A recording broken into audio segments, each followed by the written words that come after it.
I need your help. I can't tell you what it is. You can never ask me about it later, and we're gonna hurt some people. Whose car are we gonna take? I have a lot of things I want to get off my chest. That's an absolutely horse crap call. Make room for Daddy.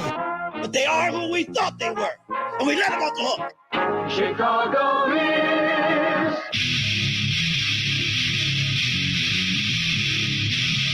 This is Middays with Matt on 1620 The Zone.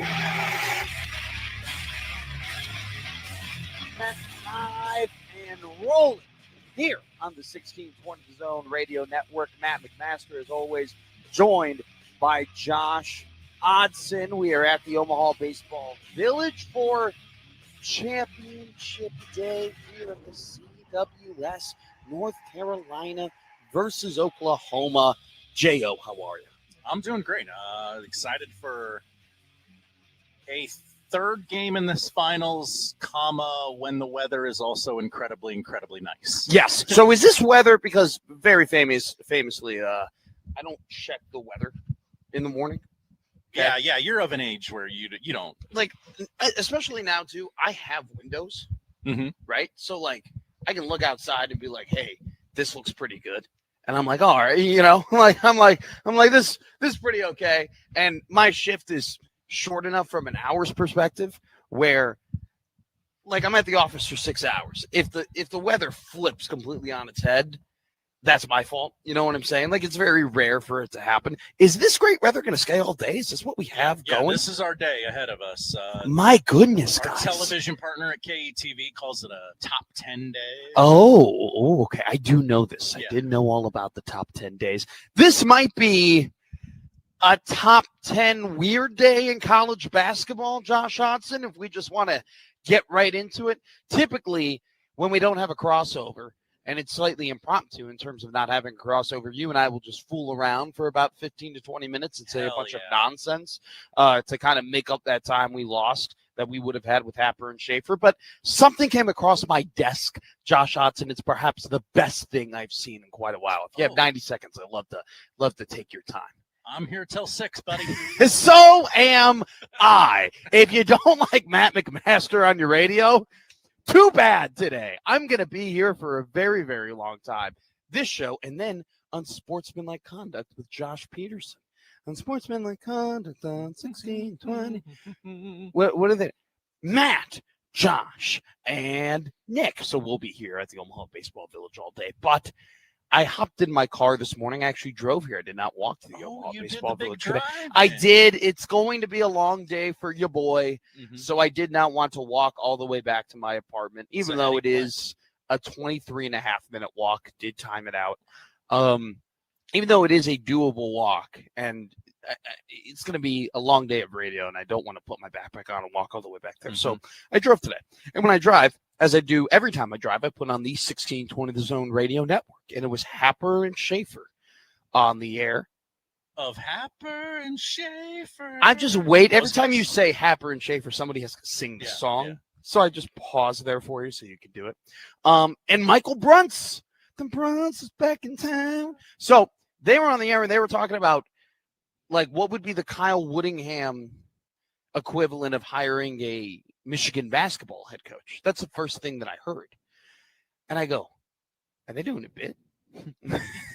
like coaches we'd like to see replaced. Yeah, like are they doing, was this like a Sharon Moore joke that like Bruntz hit out of nowhere, and then all of a sudden they made like a Michigan basketball head coach joke, and then it was like, oh my God, if Dusty May were to actually leave Michigan, where he would never leave Michigan, who would they replace him with? Just for them to talk long enough to the point where I go, oh my God, this guy may be leaving Michigan. What is going on here? And then because it's Michigan and under Ward Emanuel, I just thought scandal.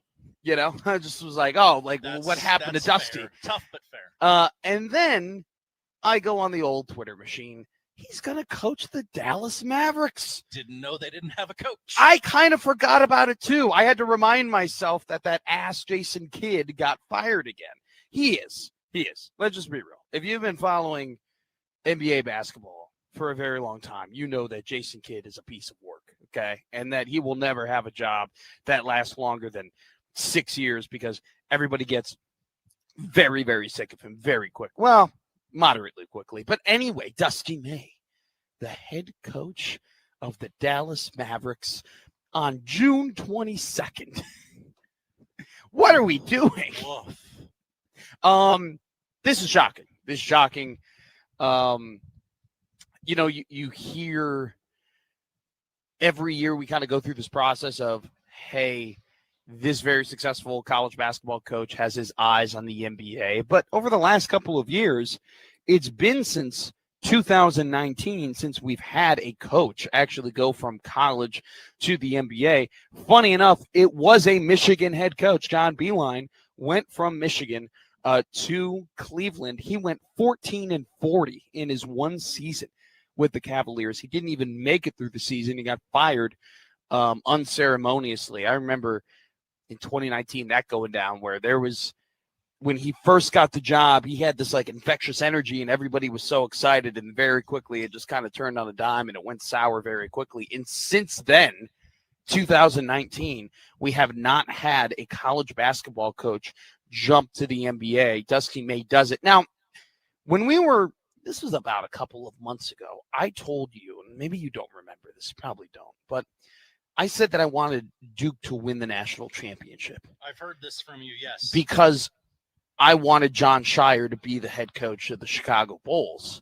And I thought it would be more likely for Shire to jump ship if he had won a national championship, even though the Duke job is so much better than the Chicago Bulls job. I thought the former McDonald's All-American from Illinois, White Mike, might actually, go to Chicago if he were to succeed and do the things he needed to do at Duke. Well, he didn't. And he's still the Duke coach. I think he can wait out Tiago Spring. I think he can as well. But this kind of does confirm that theory in a way where Dusty May wins a national championship at Michigan. He is 64-13 in his 2 seasons in Ann Arbor. He had made a Final Four with FAU before he left Florida Atlantic University. He made back-to-back NCAA tournaments. You can make the argument with 2 Final Four appearances, 1 national championship, that Dusty May, from his perspective, has accomplished what he's wanted to accomplish in college basketball. And even if he were to go to the NBA and it were not to go well, and he were to no longer be the head coach of the Dallas Mavericks in 2 to 3 seasons, he's still going to be the pick of the litter in terms of what college basketball head coach jobs would be available. He would be able to go kind of wherever he wanted as long as that job was open, obviously. And so for May, I think it makes a lot of sense from just a personal, logical perspective.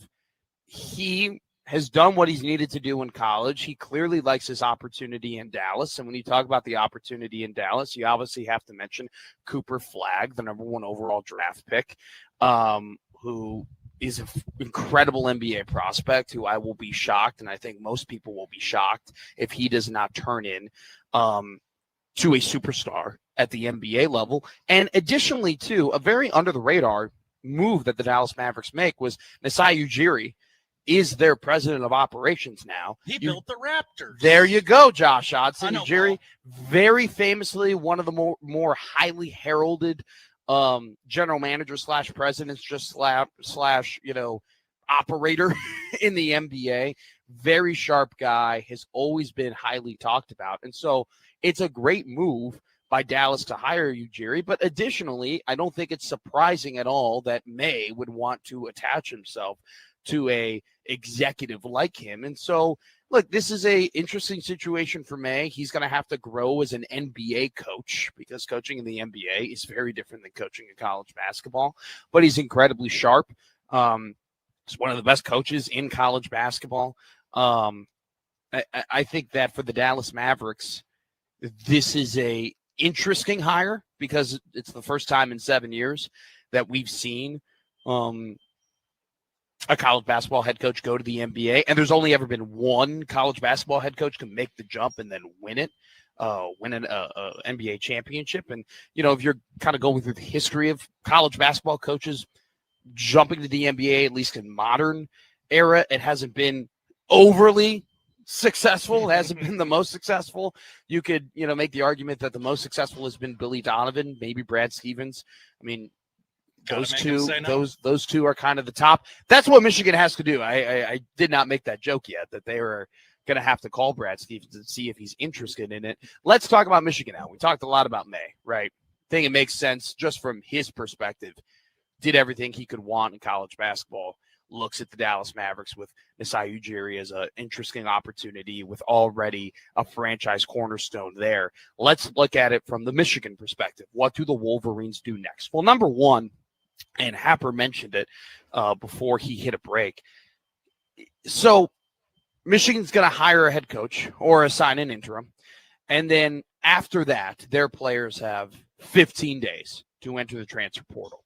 It'll be incredibly interesting in this era of college basketball if any of those guys, and some of which are very highly heralded prospects, were to enter the transfer portal, because how much money do some of these teams have left, right? Back in the day, if something like this were to happen, it would just be, how many roster spots do you have available? Do you still have scholarships available for these guys? Now it is, how much of your budget do you still have available to even get any of the Michigan players? Now, according to John Rothstein, in his top 45, he was sleeping.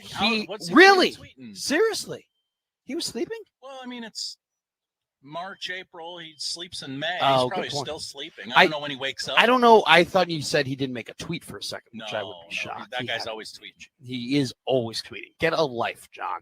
But anyway, Michigan, 4th in his top 45. In Jeff Borzello's top 25 preseason ranking, Michigan is 3rd. They acquired 3 4-star transfer portal prospects: J.P. Estrella from Tennessee, Mustafa Tom from Cincinnati, and Jalen Reed from LSU. And they had the number 2 high school recruiting class this year, which included the number 10 overall prospect, Brandon McCoy Jr., along with 3 guys in the top 50. So if you're looking at Michigan, you look at it as a job that can get talent, that's willing to invest in its roster, and that, the head honchos up in Michigan are willing to give their head coach the resources that he needs in order to win. And look at what May built last year. Got a Diamara from UCLA, got Yaxel Lendenberg from UAB.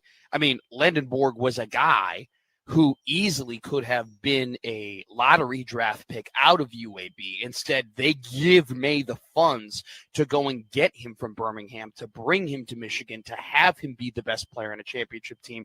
Cannot forget also about Marez Johnson, who came from Illinois. It was a massive piece. I mean, kind of the Twin Towers with Adai Mara down there. Those 3 guys could go in the first round of the NBA draft. May was given the resources he needed in order to acquire those guys in just one offseason. So if I'm a head coach in this era, I'm kind of looking at, jobs from a perspective of how much leeway am I going to be given? How much money am I going to be given? How many finances am I going to be given? And additionally, what conference am I in? And the Big Ten, especially with the fact that you have a lot of Big Ten teams investing in their basketball rosters, is a roster that you want to coach in if you're a head coach. So I look at Michigan as a very, very highly touted job that if I'm a prospective head coach, I mean, there's very few jobs that I would have to have in order to not pick up the phone from Michigan and potentially proffer up the idea of taking that job. Now, what are they going to do now? What is Michigan going to do now? Are they going to take a big swing at Tommy Lloyd? Are they going to go ahead? Are they going to try and get TJ Otzelberger, even though he signed that big contract extension? Do they call Gainesville? Do they call Florida? Do they call Todd Golden to see would he jump ship? I think that we're pretty late in this process to have this kind of domino coaching carousel occur in college basketball. I mean, it would be absolutely crazy if they were to actually pick a top head coaching prospect. Top assistant gets a year at it, or somebody sitting at home that we're not thinking of. Mike Boynton is their top assistant right now. Boynton, I know that name. The reason why you know that name is because he was the coach at Oklahoma State. He went 119 and 109 in his couple of seasons at Okie State. One NCAA tournament appearance at Oklahoma State. did not necessarily have the most successful tenure as a head coach, but is a really good recruiter. And, he is responsible for a lot of these guys coming in from the transfer portal. He is responsible for a lot of these high school recruits coming in. So from a perspective of, if you're Michigan and you're worried about retention from your very valuable and highly invested roster this year, Boynton has those relationships with your players where if you were to upgrade him to an interim head coaching role, that you would have stability at least for one season. And obviously, look, was his tenure at Oklahoma State the most successful? No, it wasn't. Does he still have that head coaching experience? Absolutely. So I think that still is very valuable to them. And then additionally, like, Boynton is just a very, very good recruiter. Do you know how good of a recruiter he is? You don't even have to necessarily point to what he accomplished at Michigan. He was able to get Cade Cunningham to commit and play for Oklahoma State in a season where they were banned from the NCAA tournament. Okay. He was able to get the guy that everybody was candidate, Cade Cunningham. Well, not only just MVP candidate, Josh, he was the consensus #1 overall draft pick coming from high school. Like Cade Cunningham was going to Oklahoma State, and everybody knew, all right, this was going to be the best player in the NBA draft who was going to get selected #1 overall, regardless of who had the pick. And he was still able to get that guy to go and play for his team, even though that there was no shot that they were going to be going to the postseason. So I think that Boynton is the more than likely candidate to go ahead and take over for Michigan. We will see what happens in the process that Ward Manuel takes when it comes to hiring another head coach. I'm sure the message boards, as Happer very expertly read before his show ended, a lot of them are probably calling for his head. I don't know if I'm going to have to do more research and probably go in the dirt sheets to see if this is a referendum on Michigan's athletic director and how he operates his program to the point where Dusty May, who's one of the best coaches in all of college basketball, no longer wants to be there. I think if you're just, trying to put yourself in Dusty May's headspace, it makes sense for him to say, you know what? I did what I did. I did what I needed to do. I won an Natty. I went to a Final Four with FAU. This is something I want to do. Hey, in terms of taking over head coaching jobs in the NBA, it could get a lot worse. It could get a lot worse than Dallas Mavericks. You could be going to the Portland Trailblazers, okay?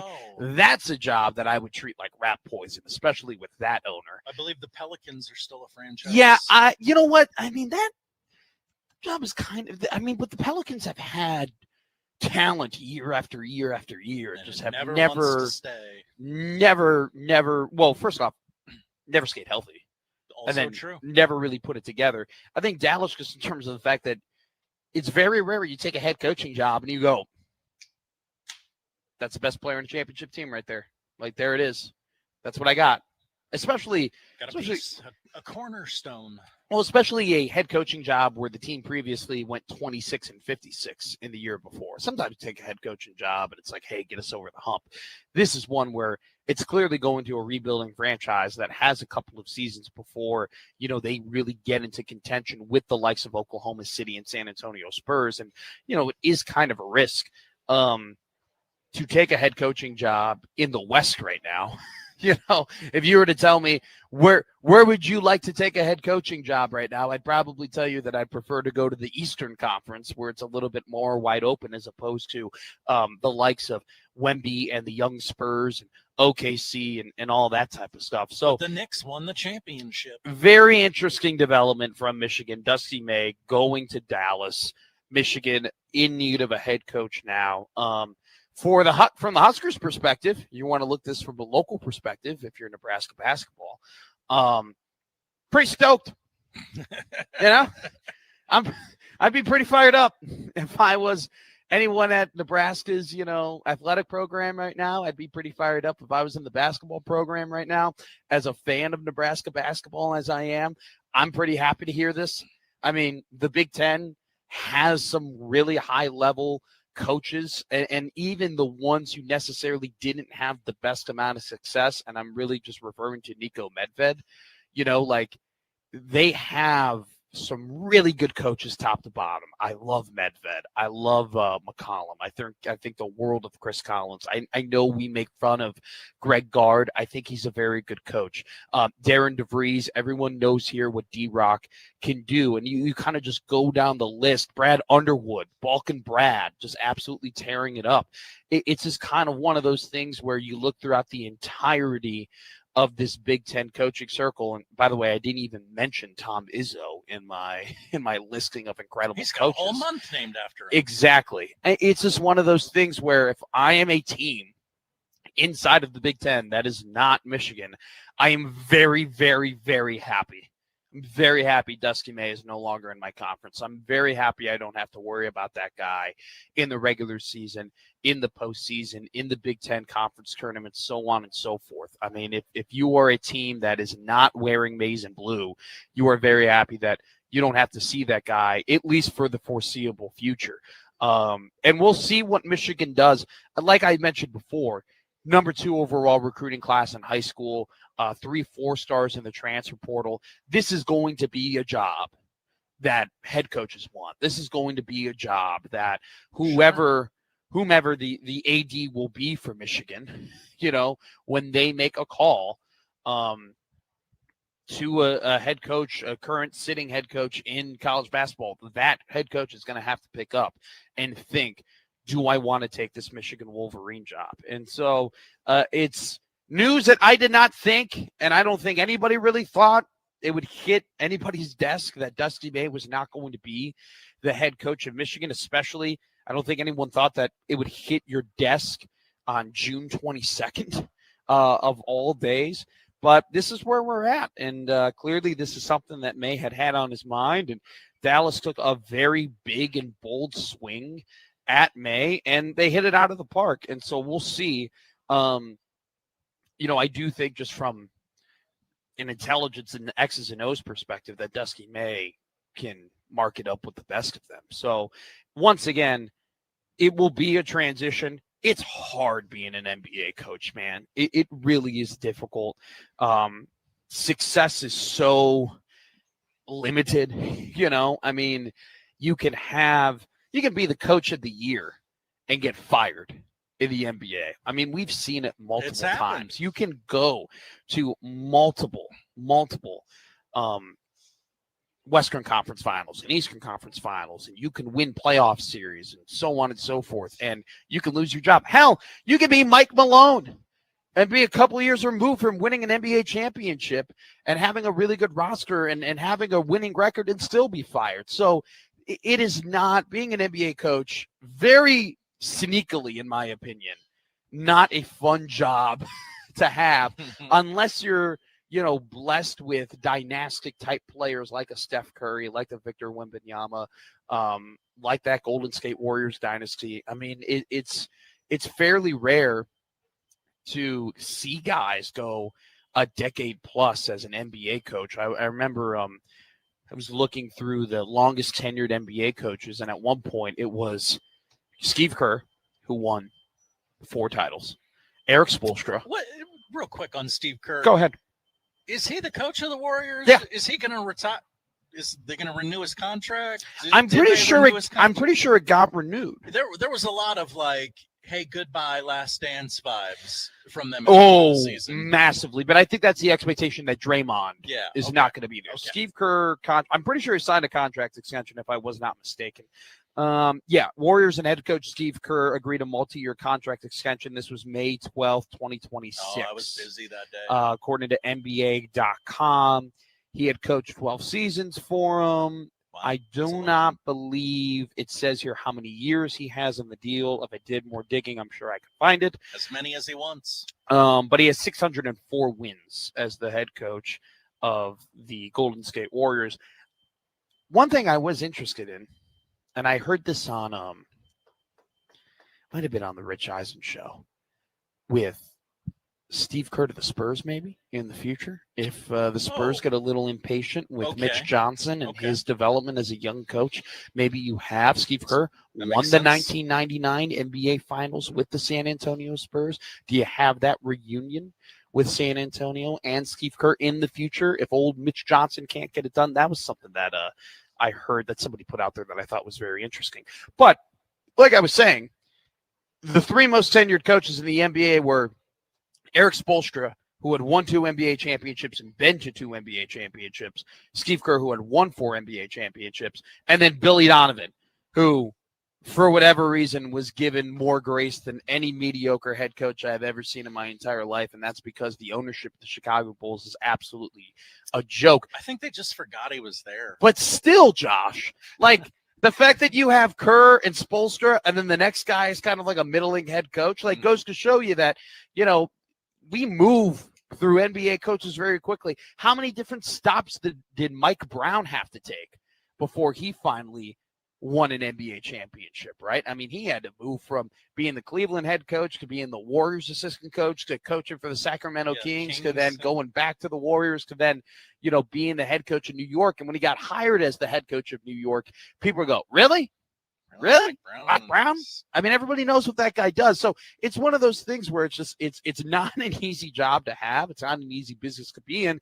But Dusty May did everything he possibly could from a college basketball perspective, led the Michigan Wolverines in just 2 seasons to a national championship, gone to multiple Final Fours, and this is his next stop. He is going to Dallas to be the head coach of the Mavericks. Let's go to the YouTube comments. We love our YouTube comments here on 16's One of the Zone.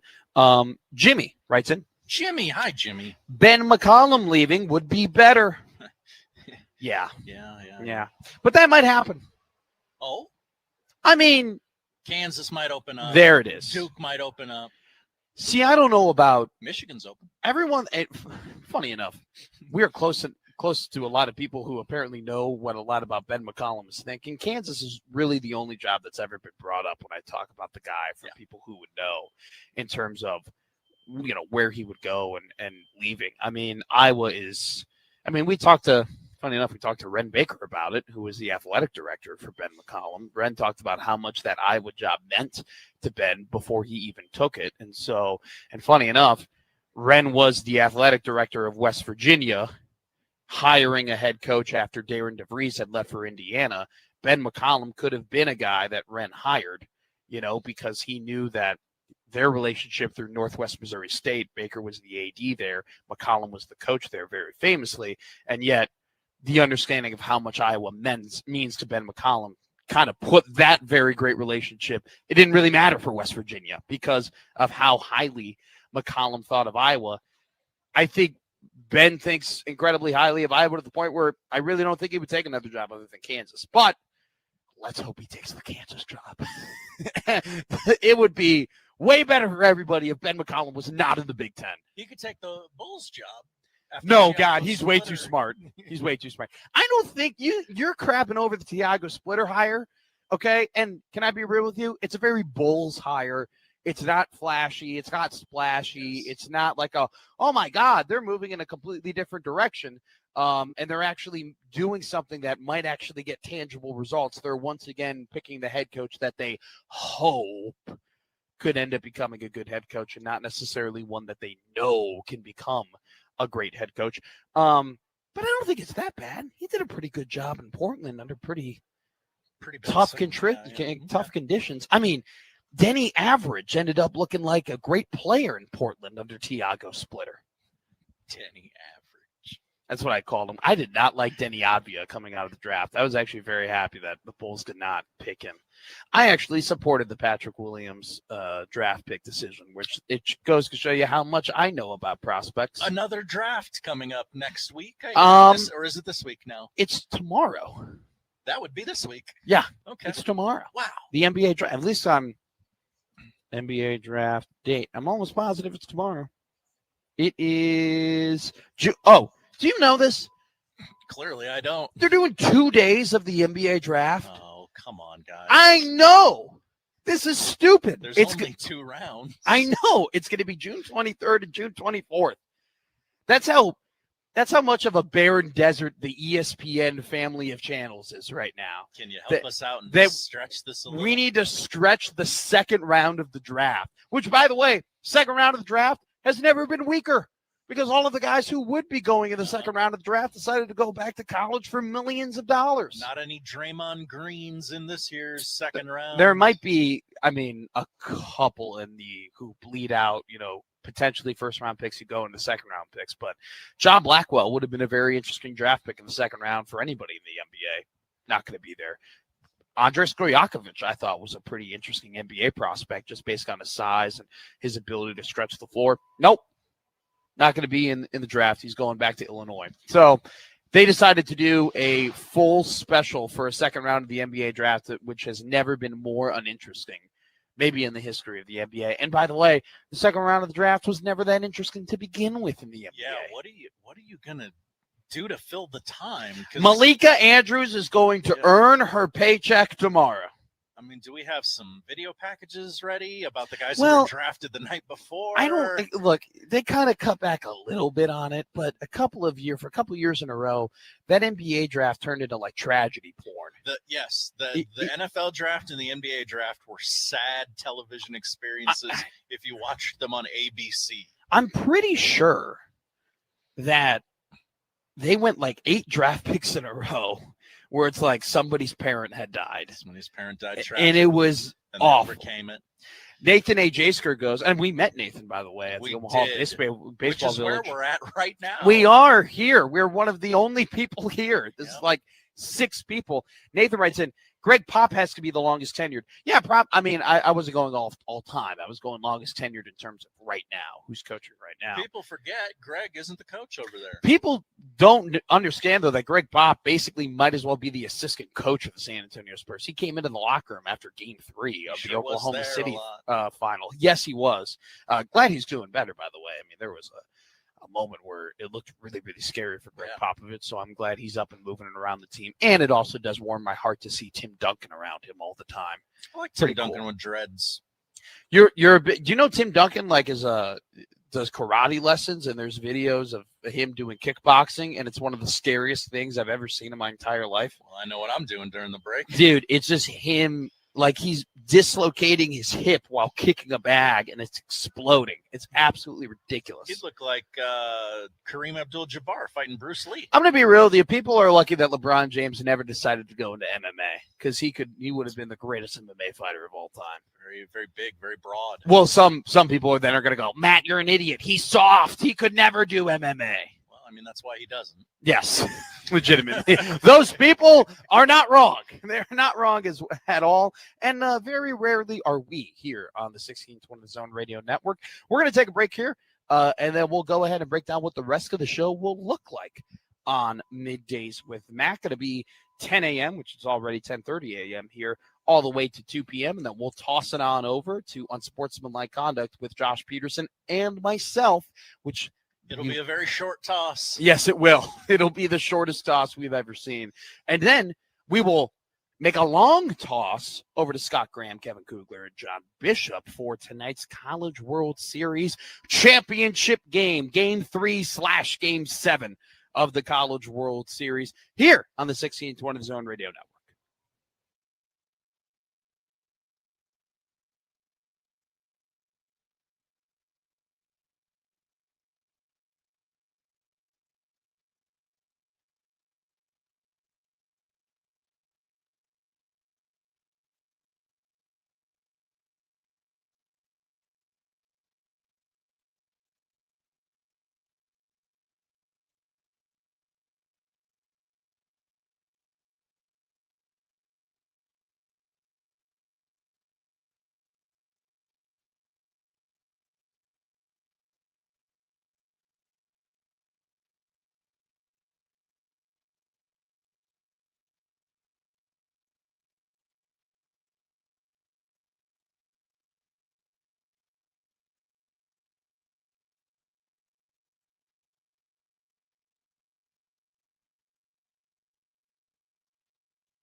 Now, back to Middays with Matt on 1620 The Zone.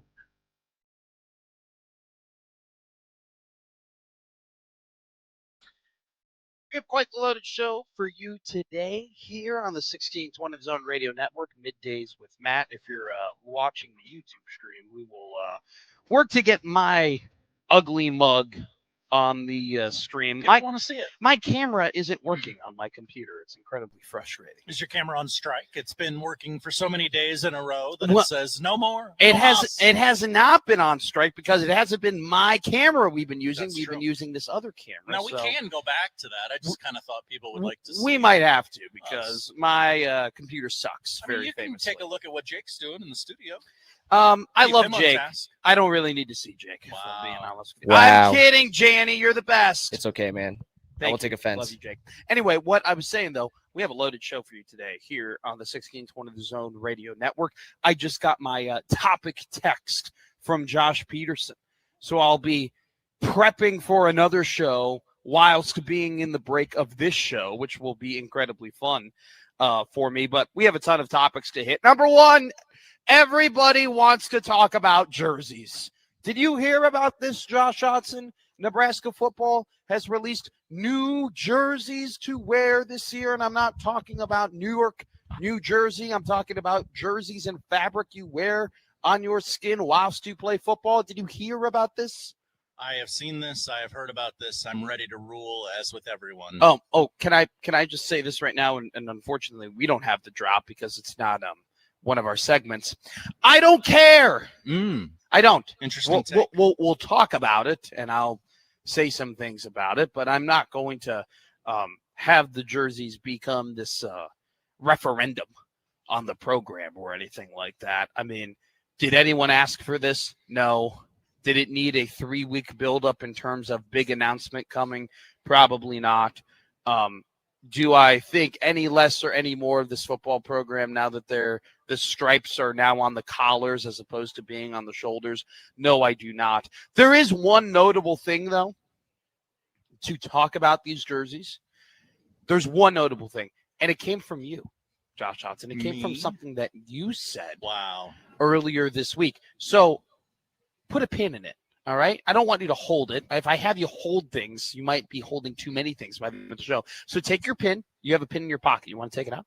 Take out your pin and just put a pin in that. There's one notable thing when it comes to the new jerseys here. We will talk about that here on Middays with Matt. We also have another ranking. Everybody knows I love my rankings. I like to rank things. Top 5 college football coaches under pressure this season. This is probably not so much a top 5 as much it is I've identified in my early preseason reading that there are 5 very notable coaches for one reason or another that are under an immense amount of pressure. This is not a hot seat ranking. Okay, this is not like a hot seat list. This isn't 5 coaches are on the hot seat, but these are 5 coaches that our view of them will be very much differentiated depending on the results this season. We are going to view by the end of the year. These are 5 coaches who we are going to look at differently for one reason or another.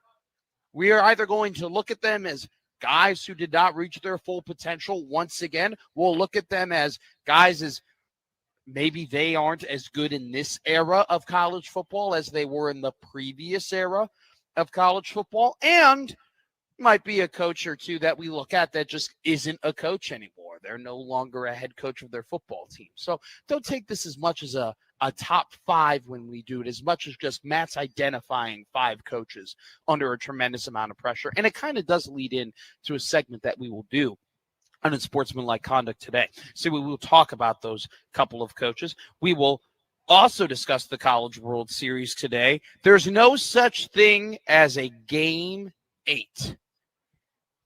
Josh Hodson. That's what John Madden once said, or Joe Madden, my apologies. John Madden probably said it too. He probably did say it as well. When Joe Madden said it when Aroldis Chapman was getting his chaps in a twist, when he was very mad about his arm usage during the 2016 World Series. Joe Madden famously said, no Game 8. There is no Game 8. or Game 4, rather, in the College World Series. After tonight, we will crown a national champion in baseball. Will it be the Sooners? Will it be the Tar Heels? Will incredible pitchers who pitched yesterday, who very well could be going to prom in high school as opposed to being at the College World Series, will that pitcher end up pitching tonight? We will talk. Imagine getting a prom. Some people didn't. Some people did not get a prom. It does not get said enough. I being one of those people. Kenny Minchie. Do you remember Minchie? He was a very quick character in the Nebraska football lore. But do you remember Kenny? I do. I do remember Kenny. For a very quick moment, we believed Kenny was the future. Minchimania. Oh, my God. It pays to be a quarterback who lost a close battle, doesn't it? I mean, can you imagine losing a quarterback battle and it turns into millions of dollars? That's exactly what had happened for Kenny Minchie. Now the quarterback of Kentucky with Will Stein and Joe Sloan. He said the quiet part out loud in a way when it comes to Nebraska football. We'll talk about what that quiet part was. It's kind of based off of a segment we did a couple of weeks ago, but it still holds true and it holds a ton of water. And it is kind of remarkable to go through some of it and talk about Nebraska and how they develop quarterbacks and, frankly, the lack of development we've seen from quarterbacks, because despite the fact failing on quarterback prospect after quarterback prospect to get them to reach their full potential, Nebraska still has been able to get blue chip prospect after blue chip prospect to commit to them at the quarterback position. Danny Kalen at one time a 4-star, TJ Lateef at one time a 4-star. Nebraska has a 5-star quarterback on the way in Trey Taylor, despite the fact that you have a lot of quarterbacks who just have not taken the steps that they needed to take in order for a lacking Nebraska offense under Matt Rule to take a big step. Nebraska has still been able to convince the best in the country to still play for them. We will also discuss the World Cup Cinderella everybody wants to root for. It's not the United States, Josh Hodson. What? Everyone is talking about Cape Verde. Oh, my God. They're drawing everybody. What a run that they are on. Yes, they are drawing everybody. We actually have a couple of very interesting matchups tonight in the World Cup. The World Cup definitely is one of those events where you're going to get way more blowouts, and, like, the competitive games are not going to be against the top teams in the tournament until we get to the knockout stages. We still have a couple of interesting matchups tonight. Norway plays Senegal. Senegal was a top team in terms of the power rankings heading into the World Cup. They lost their very first game of the World Cup to France, understandably so. France is one of the favorites of the World Cup, but if Senegal is going to get into the knockout stages, they are going to have to take on Norway today at 7 o'clock. A very interesting matchup. Norway has one of the best players in the world, Erling Haaland, Manchester City striker. Absolute Viking. The guy's insane. One of the best strikers in the entire world. That will be a fun match tonight between Norway and Senegal. And then we have Jordan, Algeria at 10 o'clock. France plays Iraq at 4 p.m. and Argentina will take on Austria at 12 p.m. Yes, he had I think he had a hat trick, in his first game.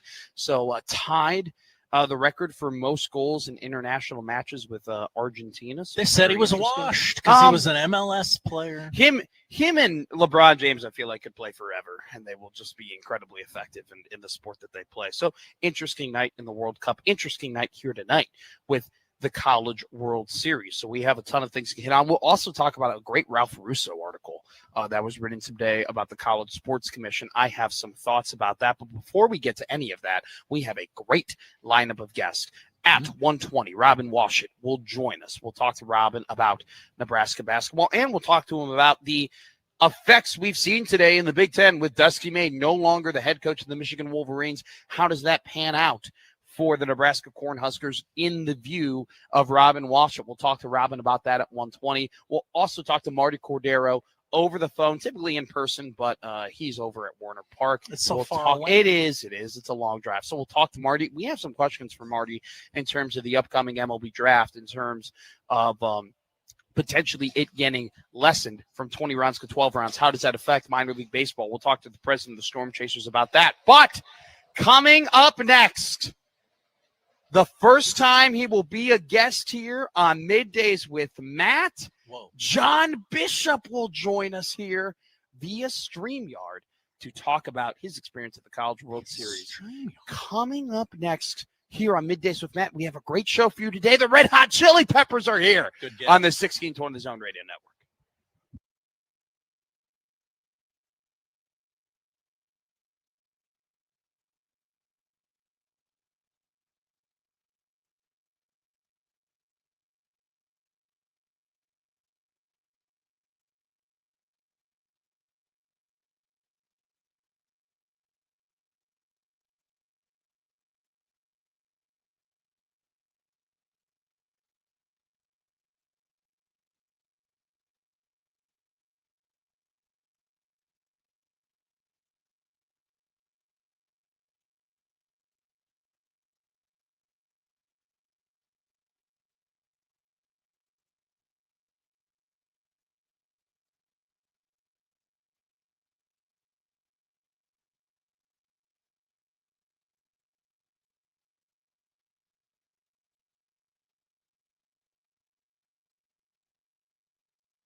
on 1620 The Zone.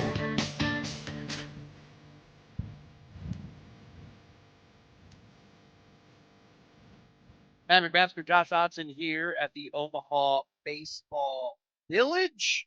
We are joined by the man that we have been tossing all of our broadcasts to throughout the entire the College World Series to announce on the Westwood One Radio Network that goes over the air here on 1620 Zone for the first time in Middays with Matt history. We have gotten our white whale, John Bishop of Unsportsmanlike That's Conduct. not nice And to say. I the know I Creighton need to lose a play-by-play few man pounds, joins us. but J.O. or J.P., how are you? that's not nice to say. I know I need to lose some pounds, I but don't hear white you, Joe. whale? Holy This is cow. unfortunate. I see Well, his lips moving. I see his Yeah, lips moving. And it says Everything's that, on. I'm You're turned right. on. There we go. Hear Oh, him. we can hear you now. How are you, my man? Well, you muted me on purpose after calling me a whale, so you know. I didn't. I wasn't referring to your weight, which, by the way, your weight looks great. I don't know. No, it doesn't. It really doesn't. It needs. No, it does. It Stop needs work. It I'm needs a telling lot of you right work. now, all I'm of the- hoping. I'm and hoping. I'm- I'm hoping I get a lot of steps in tonight. I need my steps. Need to go back and forth. It'd be nice to have a good game, so I have a reason to go back and forth all night long. It would be nice to have a good game indeed. We've kind of been lacking in terms of great games here at the College World Series. I think that's my first question to you. I feel like this has been one where when we get a good game, it's been a really, really good game. But just in terms of the overall game after game kind of just put it entree that we've gotten in terms of competitiveness, is this one of the lesser ones you've seen from game to game at the College World Series, you think? Oh yeah, easily. Yeah, I mean it's the sixth highest margin of victory so far, run differential in World Series history, and biggest since 1990. The first weekend we had games that were close late. I think our first game with West Virginia and Troy got decided in the seventh inning. I think it was the first couple of North Carolina games got decided after the seventh inning. And then there was a big hit later that broke it open. So those are a little misleading. But then, you have Oklahoma's blowout of Georgia. You have North Carolina's blowout of West Virginia knocking out Troy. Saturday's game. The first four innings have pretty much decided these championship series games so far, because the winning runs have scored in at least by the fourth inning. And so what you're hoping for, I guess, tonight is something to make us sweat a little bit. It doesn't even have to be a lead change. Just bring the tying run to the plate, which we almost got yesterday. But it took a long time to get there, and it was at the very end. So I'm hoping that we get a little stress tonight. And I know the teams are already going to be stressed because it's a championship game, but I hope there's a little more stress tonight and we get a finals worthy of, crowning a champion. One of you and I's favorite manager is Joe Madden, in particular, because he won the 2016 World Series with the Cubs. Greatest manager of all time. You remember his very famous quote, "There's no such thing as a game 8," when referring to how he used Aroldis Chapman through the entirety of the World Series. Does that hold true with Caden Glauber tonight? I feel like that's the big question. I mean, the freshman who has been lights out for North Carolina, he was incredible yesterday. Does he get thrown out there after throwing over 50 pitches in yesterday's game? I think so, absolutely. I mean, you don't get to this point without firing your most important bullet. Now, the critical thing is, in what situation are we talking about? Are you putting him in when you're trailing? To try to preserve, the deficit, or is North Carolina in front? I think if North Carolina is in front after 6, that's when, the Glauber watch begins. But if they're not, is it a tie circumstance? Are they trailing by a run or two? It's when they decide to employ him that I think is going to be the most interesting thing. But I don't think there's any question. Unless this game is a rout, like what we've seen, I think Glauber's pitching at some point. He will be in there in a high leverage situation. And who knows? I mean, it could be a spot too where, maybe, let's say North Carolina gets up, 3 or 4 runs early, and you're in the 5th inning and Oklahoma's mounting a threat.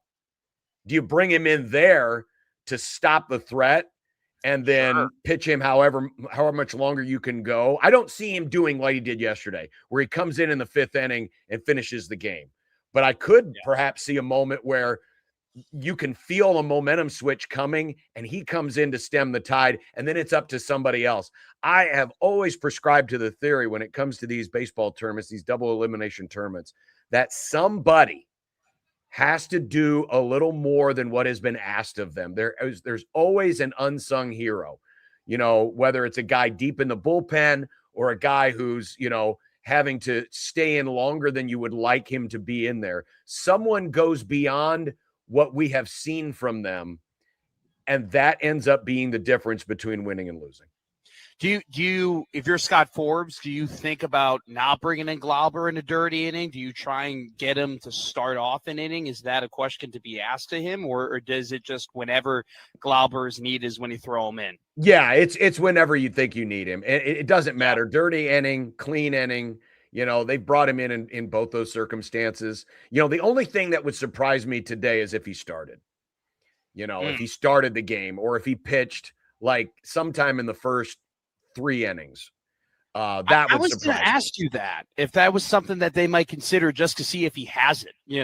Probably not. I mean, they've got you've got Folger Boaz, who only pitched an inning in the win over West Virginia, and then they turned it over to Jackson Rose. But you could have him go through an inning or a time through the order if he's successful. They really like Jackson Rose, the freshman. He basically he didn't start the game against West Virginia. He relieved Boaz and came in and threw, I think it was 4 innings.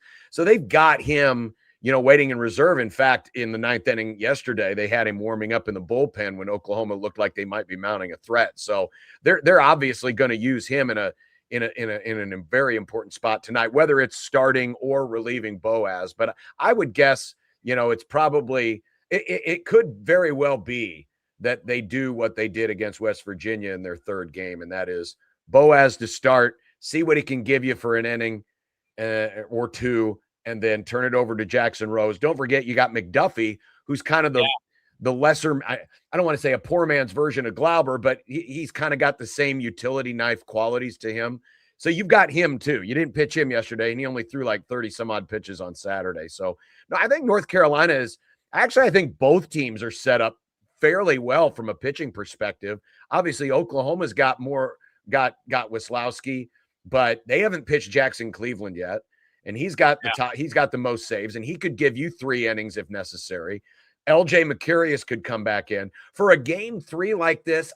Especially with teams that don't tend to go very deep into their bullpens. They don't typically pitch more than 5 or 6 guys in a high leverage situation. These teams are actually set up a little bit better than you would normally expect. Well, you look at what Skip Johnson did yesterday, the Oklahoma Sooners, their manager. I mean, a lot of the guys that he was putting in toward the end of the game hadn't pitched a lot. We had guys who were pitching who only pitched 9 innings last year. This year, there was another guy who only pitched 12 innings the entirety of the year. You kind of knew around the 6th, 7th inning, okay, hey, they're going to save their arms for tomorrow, even though their pitching did a pretty good job of keeping them relatively within the game to give them a shot to almost get the tying run up at the plate in the 9th inning. So it's a good point by you. Johnson yesterday kind of did a good job of, hey, we're going to save our bullets for tomorrow. And some of the guys that maybe you would throw out in high leverage situations, will save them for that game 3/game 7. I want to ask you about Oklahoma because you've been following them throughout this entirety of the NCAA tournament. We've talked about the stats in their first 47 games. They hit 48 home runs. They've hit basically that close to that amount in the 16 games they had in the NCAA tournament. The offense has been absolutely on fire. Before this series between North Carolina, they were averaging 9 runs a game. Is this Oklahoma team, John? Is this an Oklahoma team that is just, you would say they've gotten white hot and they've rode this wave and they've been able to stack game after game and carry that momentum? Or are they just closer to a team where this was always the potential that they had? They could always be this way. It just took them a little bit longer to get there than maybe some other teams. I think it's the latter. I think it's more the latter than the former. Certainly they are or have been red hot. But, they started like 17-3 or something like that. It's just when you get into the grind of the SEC schedule, and I know people around here are a little tired of hearing about how great the SEC is in baseball, but it's true. I mean, it just is. If you follow college baseball, you know that this is the best league, bar none, in college baseball, and it grinds on teams. That's why they got 5 teams in. You know, that's why an Ole Miss can go to Lincoln, not be fazed by, you know, the crowd and go through and sweep that regional. You know, Oklahoma, you know, came through those same battles. And yeah, the potential was there. I just think that the freshman pitchers have matured at the right time. People don't give Skip Johnson enough credit for how good he is as a pitching coach. I mean, he's one of the best pitching coaches. The Wes Johnsons of the world, they get a lot of love, you know, because they were on the sexy team, Georgia. But Skip Johnson's every bit as good a pitching coach. He's got a really unique philosophy about pitching. He talks about his buckets and, you know, about, you know, resetting your process and all of these other things. And these guys buy in big time. And that's why I think you've seen these freshman pitchers mature and step up in these big moments like they have. And so I think it's more of the latter, that the potential was always there. It's just maturing at exactly the right time. And then you've got the confidence factor. And that's the thing I'll be most interested to see today is how much will losing yesterday, you know, melt the confidence of Oklahoma, or do they just come right back out and do the same thing? When you play the style of baseball that they do, and remember, at the core of what they do is stealing bases, taking the extra base, being aggressive. It's not the home runs. The home runs have gotten all the headlines, but the chaos, as they call it, that Reggie Willits, their assistant coach, you know, has brought to this program, that's the core of what they do. And I think that's the core they have to get back to tonight, because if they don't, then that's when you know, hey, things are off kilter. They need to get back to that tonight. They need to put pressure on North Carolina on the base paths. If they do that, they're going to put themselves in the best spot to win. And I don't think enough can be said, too, about the job that North Carolina did yesterday in terms of the fact that Oklahoma jumps out to a 2-0 lead, and you're like, whoa, okay, like they still got like this might be the coronation, and then all of a sudden North Carolina just kind of shuts the door and ends up winning. Let's transition. I don't think you've had time because you've done a ton of prep when it comes to the College World Series, and you've done an incredible job not only just in the booth but on the sidelines as well. But I want to ask you this, because even without reading the article that I'm going to reference here, I think you'll be good enough to answer this. There was a very interesting piece that was released today by Ralph Russo of The Athletic, who kind of detailed some of the shortcomings and the doubt that athletic directors and just people in general across college sport have when it comes to the College Sport Commission. Obviously, the CSC, known pretty well around here as the entity that shut down all of those deals getting submitted for Nebraska players. And I don't know if we've gotten an update on whether or not those deals have gone through or not, but Russo kind of just broke down the fact that this legislation, when it comes to the NIL Go and the CSC and the clearinghouse and the house settlement, just has not been very effective. Do you think that the house settlement is one of the more underwhelming things that has occurred in this era that we're currently in of college sports, dawning from how we talked about it when it was first materializing to what it's done now? Do you think that this has just been a kind of a disappointment in terms of the cap and how things have been handled in terms of the money being spent across college sports? I think it's just a continuation of the same stuff. It is. I mean, from day one, I called it the unsettlement because I knew it wasn't going to hold.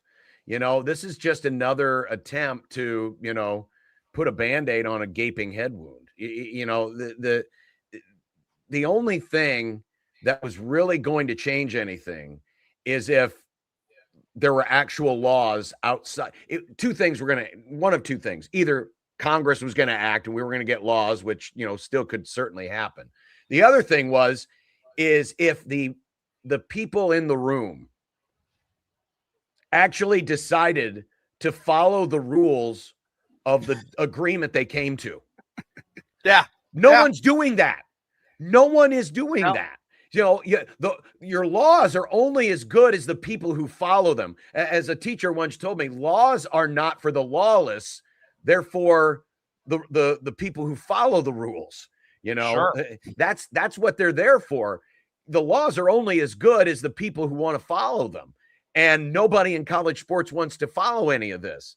So, you know, I never was under the impression that the CSC, that the settlement, the House settlement was going to do anything other than continue to kick the can down the road of actual reform or actual, actionable offenses. It's just, nothing was going to change. And I'm not surprised really by any of this anymore. Well, okay. What do you think is crazier?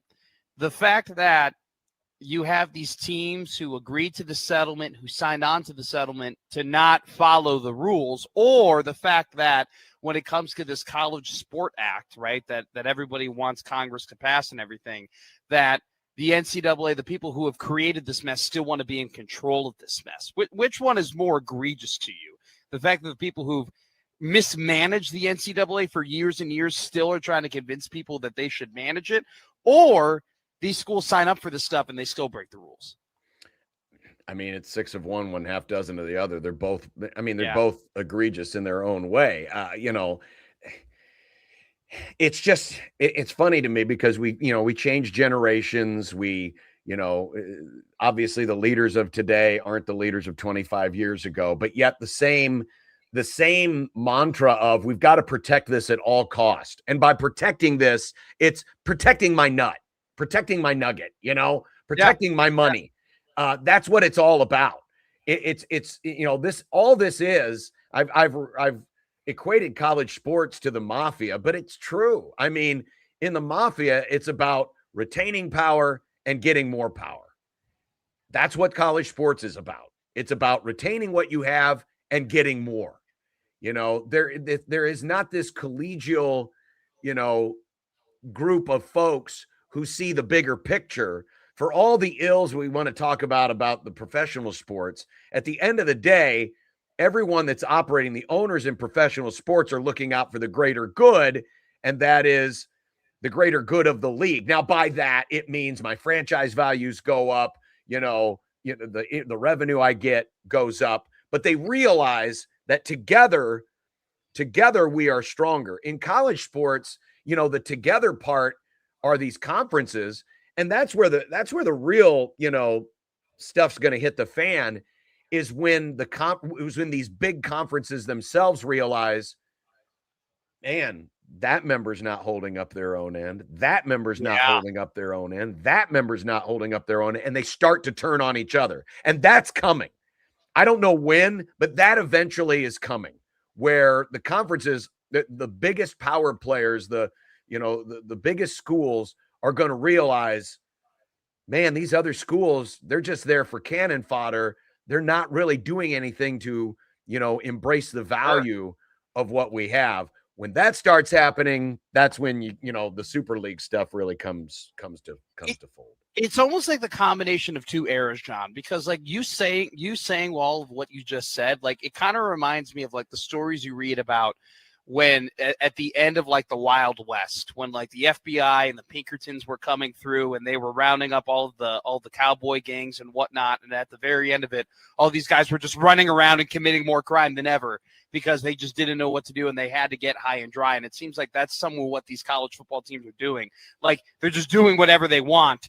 Right. And people are trying to round them up and the craziness is going down. But then it's almost like it's a transition into what you mentioned with like the bob ties, in terms of you have the heads of the 5 families and they start deciding who gets to be a part of the table and who gets to make what decisions. And it just seems like there are just teams in the Big Ten and the SEC who are trying to posture themselves to eventually make those decisions. And you have more and more athletic directors who are trying to say we should self-govern ourselves, right? Which that definitely doesn't seem like that's going to solve all of the problems. No. So it's all a mess. It's all a mess. And every article that just comes out reveals that it's more of a mess.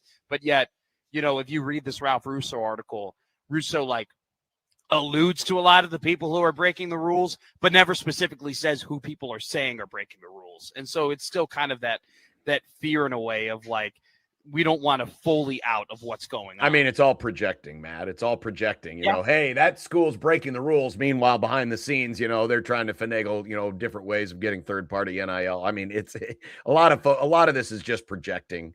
And some of this is, self-preservation, because they realize, hey, if everyone else is cheating, I've got to cheat too. There's no enforcement arm. There's no real, enforcement of the rules. So, in the words of the great Jesse Ventura, win if you can, lose if you must, but always cheat. That's that's kind of the hidden mantra behind all of this is, hey, if you ain't cheating, you ain't trying. Before I let you go here, John Bishop, who obviously hosts Unsportsmanlike Conduct here on 1620 The Zone, also the play-by-play for Creighton men's basketball, but doing a great job with the College World Series and Westwood One. Before I let you go here, John, let me read you this. Pete Crow Armstrong, since May 30th, is batting .447 with 9 home runs, 5 doubles, 2 triples, 13 RBIs, and 6 stolen bases over 18 games. Sounds pretty great, but according to Opta Stats, PCA is the first player in MLB's modern era to tally 34 hits, 5 doubles, 2 triples, and 9 home runs with 6 stolen bases in any 18-game span. No player has ever had as many hits, doubles, triples, or homers or stolen bases in that span. It's one of the best runs we've literally seen in the game, according to statistics and analysis. Me telling you all of this, does it make you even more mad that the Cubs are on the run that they're on, with PCA being like one of the greatest, playing like one of the greatest players of all time? Does it make you even more pissed off that this team is blowing 5-run leads to the Toronto Blue Jays? A lot of it's the injuries. Obviously, the pitching injuries have not helped. But yeah, you need more bats than just one. You can't bat PCA 1 through 5 or every even number or every odd number. He only gets 1 turn per 9 attempts. So, you got to have other guys lift. Let's check the stats of, Bregman. Let's check the stats, of Nico. Let's check the stats. Matt Shaw's been playing pretty well since he returned, but you got to have help. It can't just be one guy. I saw a power ranking today that had the Cubs 10th.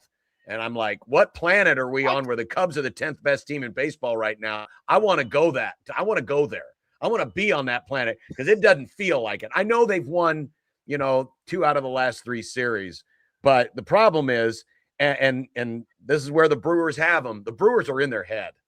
The Brewers are in their head because they can seemingly do no wrong. They can jettison this guy off to one side or, cut payroll over here, but there's always going to be a Mizorowski that comes up. There's always going to be someone else who's going to, take someone else's place because they've got a good nucleus. They've got a good organization.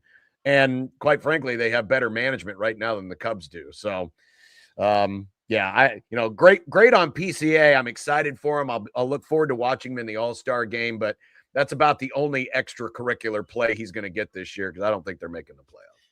The Brewers have been in the Cubs' head since they beat them in that one game in 2018 inside the NL Central. Yes. That is really the dawn. And somehow, some way, the Cubs stole the Brewers manager, and still the Brewers are in the head of the Cubs. Somehow Pat Murphy has proven to be the better manager than the guy who he was working under in Milwaukee. So absolutely insane. And I couldn't agree with you more. I mean, the Brew, I'll just say it. This is why I keep saying I don't like the Brewers more than the Cardinals, because it does not matter how much the Cubs spent and how little the Brewers spend. It just always seems like they got their number. And it's just, and once again, they'll have a pretty big series against the Mets coming up here over the next 3 games. The last time the Cubs went on that big 10-game winning streak was because they were whooping up on the Mets. But after that, you got a big series against the Brewers, and then you don't take a break. You go ahead and you play the San Diego Padres. So they need to turn it around, but they need to get healthy more than anything else, too. Thank you so much. You bet. Wisdom, intelligence, pure class from John Bishop with Matt. We will have none of those things for the next 3 hours on this radio program. I kid. We try and have a good time. JB, we'll see you later. Thank you, my man. All right, we'll see you, Matt. Thank you.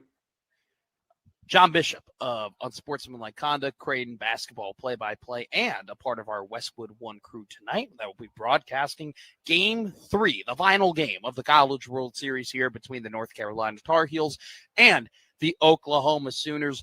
I will be here for a very long time today. It's going to be a great time. Josh Otson and Matt McMaster, if you're sick of us already, well, too bad. We'll be here for the next about 7 hours on the 1620 Zone Radio Network.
Now back to Middays with Matt on 1620 The Zone.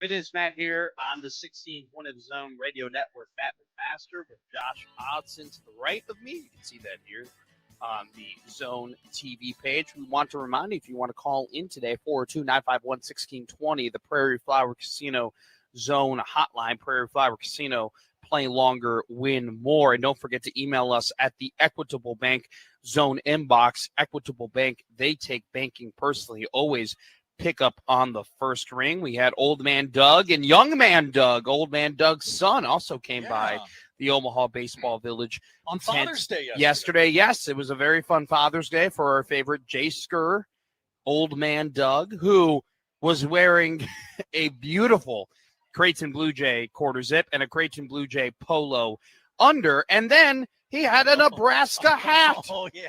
That's what he was wearing. He was wearing a Nebraska hat above all of his Creighton gear. So, Old Man Doug, thank you for seeing us yesterday. The Equitable Bank Zone inbox at Equitable Bank. They take banking personally, and they always pick up on the first ring.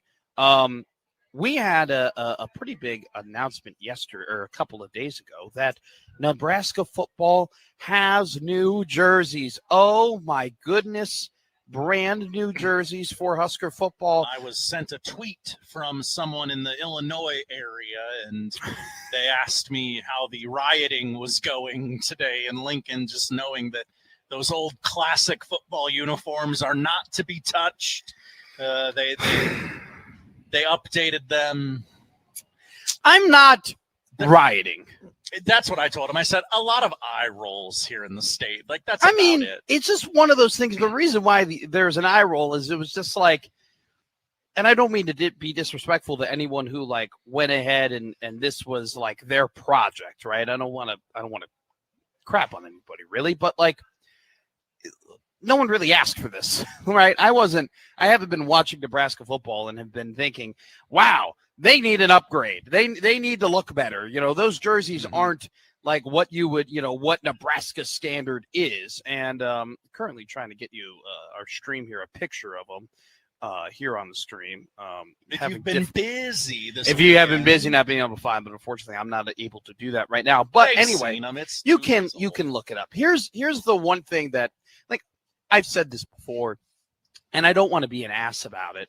Right. I do want you to be an ass about it. I don't care. Okay. Like, I don't care about jerseys. I mean, I make the funny joke, like they could be wearing garbage bags. I really don't care as long as they score more points than you and Michael team. Severe handshake meme on that. Like, it's never been something that I like get all angry about. Now I get mad at bad, like if one team is wearing orange and the other team is wearing red. Like that would really make me mad. You don't like a color on color? No, I do. Color rush is not my thing.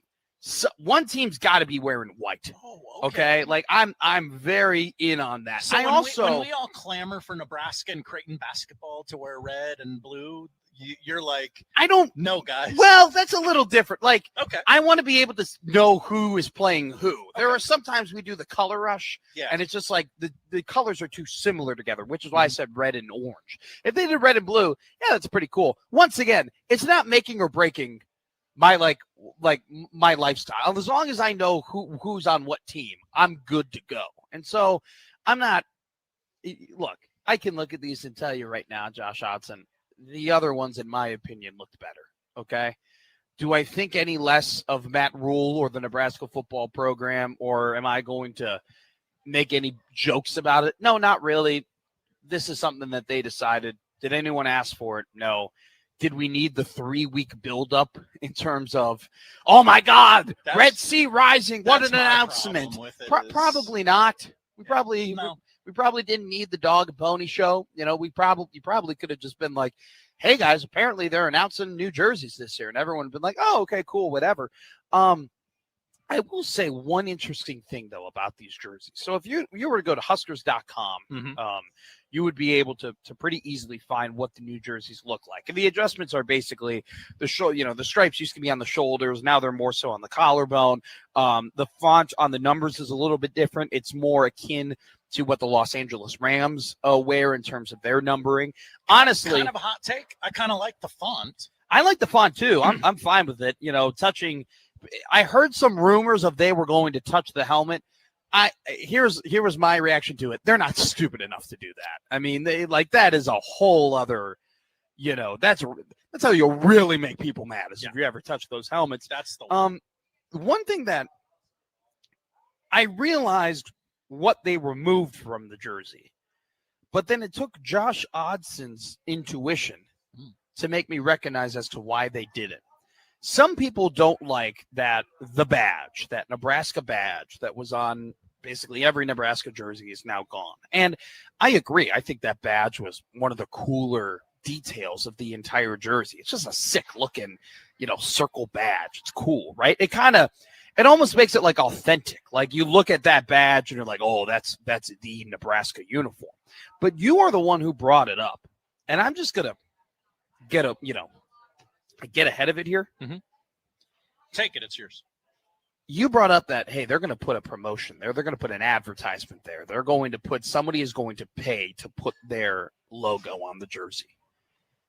That is going to, first off, I agree. I think that's kind of why they get rid of, like, if you're just using your logic, if you're using your intuition, if you're reading between the tea leaves, right, in terms of what has this athletic department said over and over and over again, they've said new and creative ways to make revenue, new and creative ways to have financials. There's a reason why they're reseeding for football, volleyball, and basketball.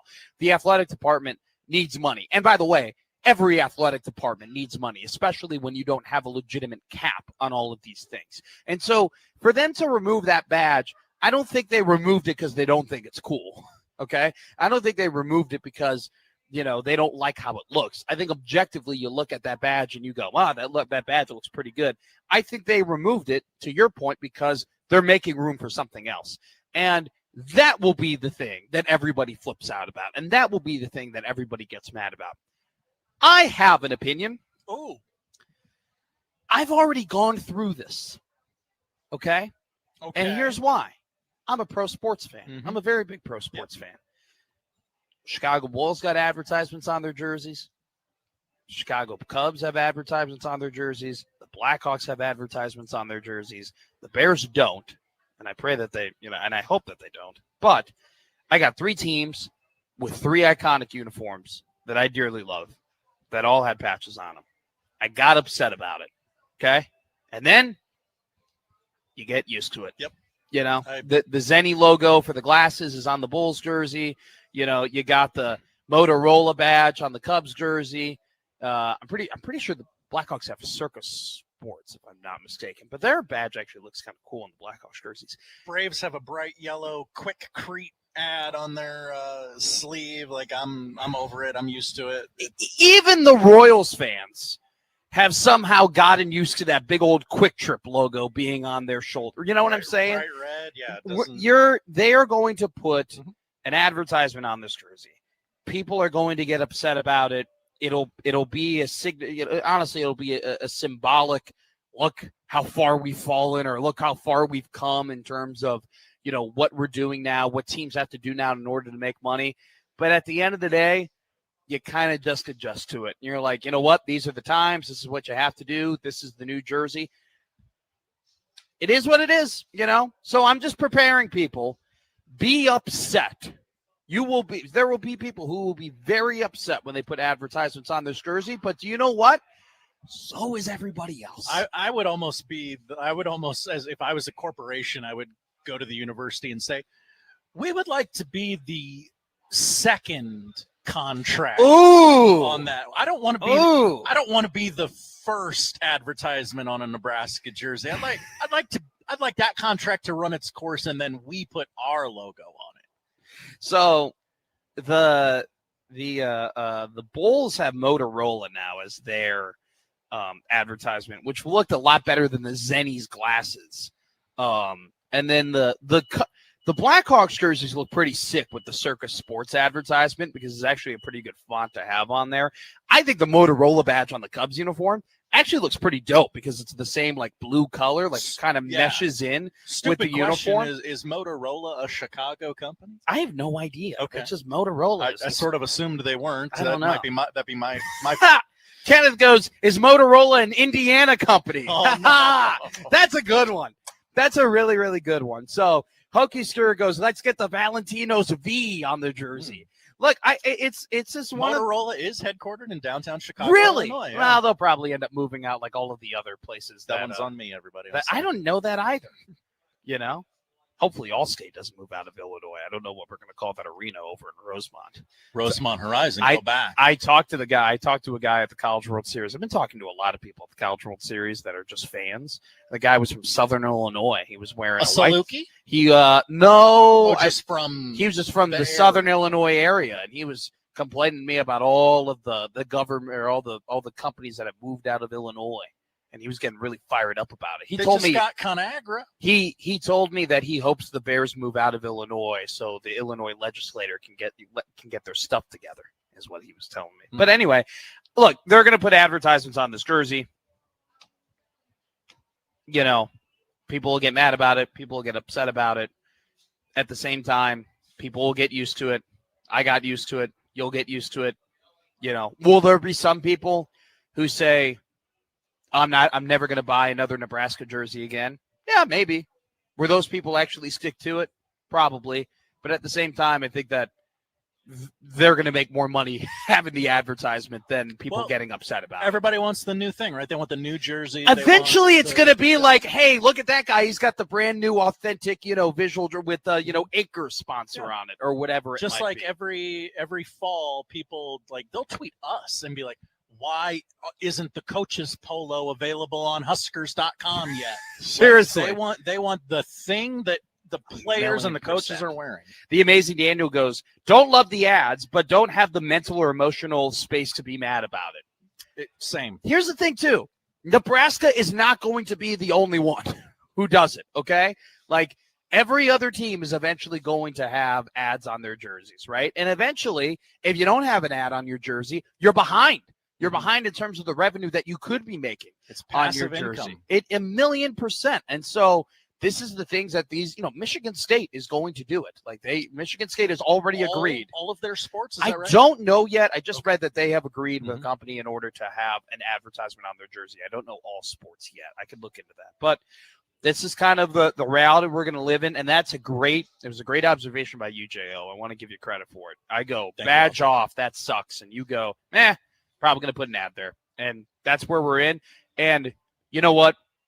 Would you rather be the team that keeps your jersey, but then you have some finances that you have to struggle through and you have to trudge through? Or would you rather be the team that, we're going to put a small ad in our jersey, and you know what? That's going to be able to prop up our softball team, or that's going to be able to prop up our volleyball team, or that's going to be able to prop up whatever. That's going to be able to get us a new right tackle, right? Like, that's just the era that we're in, and we're going to have to live with it. The era that we're in terms of this time slot, is the Middays with Matt era. And at 11:45 every day on Middays with Matt, we do the odd news with Josh on Sun coming up next here on the 1620 Zone Radio Network.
And now we've reached the point in the show where Josh Odson reads the peculiar, the bizarre, the comical, the odd news with Odd Son. Odd news, Odd Son. See what we did there? The odd news with Oddson. 11:45 here on a Monday, Middays with Matt on the 1620 Zone Radio Network. Matt McMaster, Josh Odson of the Omaha Baseball Village. It's time for some odd news. Josh, Odd Son, take it away. Well, we wait for the internet to load here at the Omaha Baseball Village. And I would love to tell you about, well, what the hell? When you find your odd news stories real quick, Hokey Skurs has a great idea. Slapping Amigos A on the back of the helmet. Oh, yeah. What if Nebraska just leaned in and they made their jerseys just like the Swedish Hockey League jerseys, where it's just advertisements everywhere? Or like what is it, the WNBA, where the logo is bigger than the team? Yes. Logo, the corporate logo. I mean, just really, you know what? Some people might have that take. You know what? If you're going to put one ad on it, put all the ads on it. Just pimp everything out. Put all and make all the money so you could go and get players. I don't care how many ads they have on their jersey if they're winning. People might say that the best odd news stories every week are read by Josh Odson. JL, you got it going. When my files cooperate with me. Northern Arizona is where we begin. Okay. On June 11th, troopers stopped a driver going 106 in a 65 in Flagstaff. The driver told troopers that she was running late for a LARPing tournament in Colorado. You're familiar with LARPing? I've never heard of LARPing. Live action role play. It's you know what? Hey, what if we did Dungeons and Dragons, but like in the city park? I love the movie Role Models growing up. Yes. And they LARPed in that. And I thought LARPing was cool through Role Models. Oh, like, no. I kind of wanted to be a LARP when I was younger. I saw it in a movie. I saw it in a movie. I also saw other things in that movie and thought, wow, that's really cool. Like really, really cool. So Role Models, what a great movie. No, I would, have you LARPed before? I have not. I've seen videos of people LARPing and fighting each other like they would at, medieval times, but they're doing it with like styrofoam, ball and chains and whatnot. It looks fun. I would do it maybe once, but I would never make it my personality. And I definitely wouldn't be speeding over 38 miles per hour. I'm not trying to yuck anyone's yum. Oh, but go ahead. Please do. But I know what's for me and what's not for me. And LARP is not for me. Jimmy goes, you could easily LARP to Nebraska football. Yeah, you could. You could. We go Second to Australia for story number 2. Do you know what a town crier is? Kind of an outdated term, but hear ye. Yeah. When I played Assassin's Creed 3 during the American Revolution, they had a lot of town criers. Exactly. Out there. That's where I learned that. An Australian town crier's powerful voice earned him a Guinness World Record when he let out a yell measured at 122.4 decibels. That's louder than Arrowhead Stadium. Joseph McGrail Baitup, a.k.a. Lord Joseph, I'm not calling him that. The official town crier for Canberra told Guinness his pipes have not always been so potent. When I was a kid, I didn't really have a loud voice. I was very shy, withholding all that. Don't make this into an I overcame something to set my Guinness World Record. You people are pathetic with your Guinness World Records. I joined the theater. It was very clear then I needed to pipe up and make myself loud. So I trained in the theater where you didn't use a microphone or anything like that. And I got loud as the years went by, louder. He was appointed town crier in 2017. This guy sucks. Who's the bigger dork here, this Australian town crier or the LARPer? Ooh. At least the LARPer was cool enough to At least the LARPer probably has a real job, Also true. Oh my God. Kenneth asked, is this the Guinness World Record for longest show at the Omaha Baseball Village?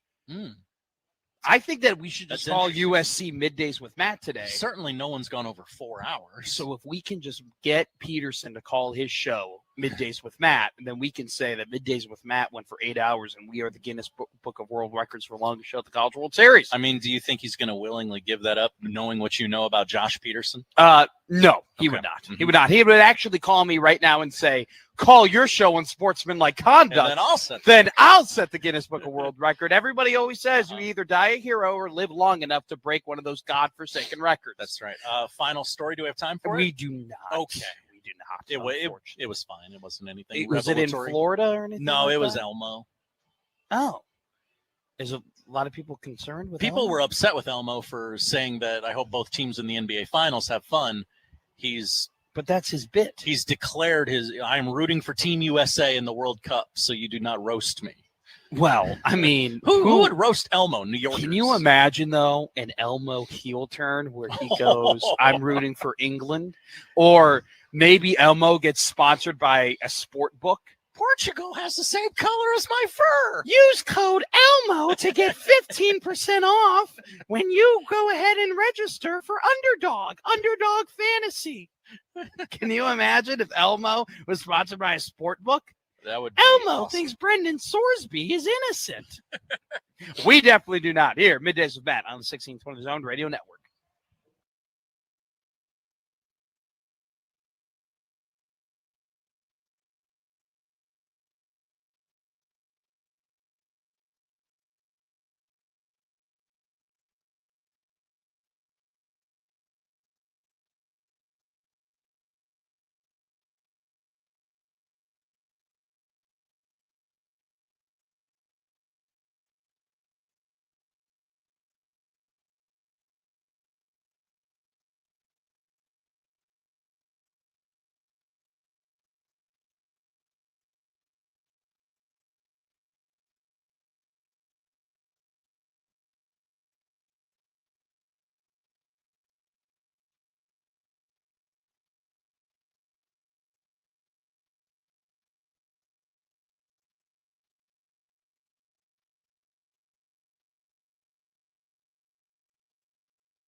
Now, back to Middays with Matt on 1620 The Zone.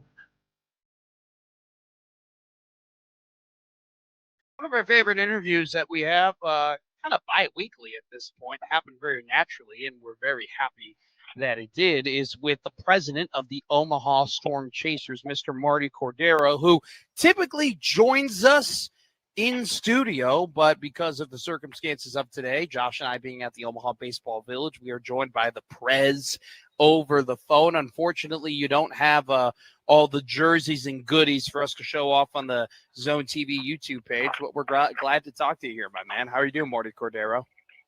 I'm doing good. You guys you're at the end. You've almost made it down there. Almost made it.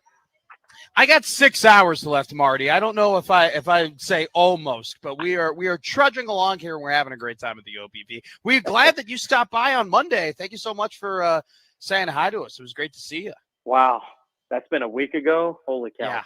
Time flies, doesn't it? It just flies. But what a great tournament. Yeah. Great games down there. And for the most part, other than really Saturday, weather's been pretty good. And no, it's good. It's good to see, the best of three go 3 games. You get a winner take all tonight. And, it's great for the community, great for the baseball world. And we're ready to be back. We begin our only 12-game home of the year tomorrow. So for people who may not be baseballed out after the last 12 days downtown, they can just come right out to Warner Park tomorrow for the first of our 12-game homestand. Well, Marty, I've been meaning to ask you, and I've kind of been waiting to ask you this question. We'll get into your promotions and your 12-game homestand. Don't worry about that because we know you got a massive weekend next weekend coming up when you guys are at home for 4th of July. Very fired up for you and your crew for what that might look like at Warner Park in over 10 days from now. But I got to ask you about the report that came out from Jeff Passan and other MLB writers that currently right now the MLBPA and the MLB owners, obviously they've kind of started their negotiations for the next collective bargaining agreement that, the clock is, as the MLB season moves forward, we're going to have more and more conversations about, the negotiations between the Players Association and the owners. And obviously, the clock is just ticking even louder and louder. But one of the reports that came out is the potential to lessen the MLB draft from 20 rounds to 12 rounds, and then no longer make high school players eligible to go into the MLB draft. And instead, they have to go to college. And then after 2 years of play, college athletes can then get drafted. This would, if agreed upon and put into actual action, would completely rock the foundation in which Major League Scouting and just how the MLB draft has worked over the last, decades, literally. From your perspective as a minor league president, and, what is your reaction and what is your just kind of outlook in terms of when you hear the MLB draft potentially going from 20 rounds to 12 rounds? Well, first off, I'm not in the negotiations. I don't know exactly what the conversations are. And, each side obviously has to have a starting point. But I do think that it's healthy that there are fresh and new ideas that are being discussed. And, where things end up is anyone's guess. But, for me, I always focus on the health of minor league baseball per se. So, anything that's going to make our game stronger, I'm for. Anything that would detract from it, fewer players or fewer teams would be something that, we would obviously be watching very closely to see what that potentially would mean for any of our 120 member clubs that are in minor league baseball. But we'll see. I think there are a lot of interesting things that have been thrown out by both sides. And I know the next 6 months or so are going to be, we're all going to watch very close, right? We're all going to watch with very, very close eyes.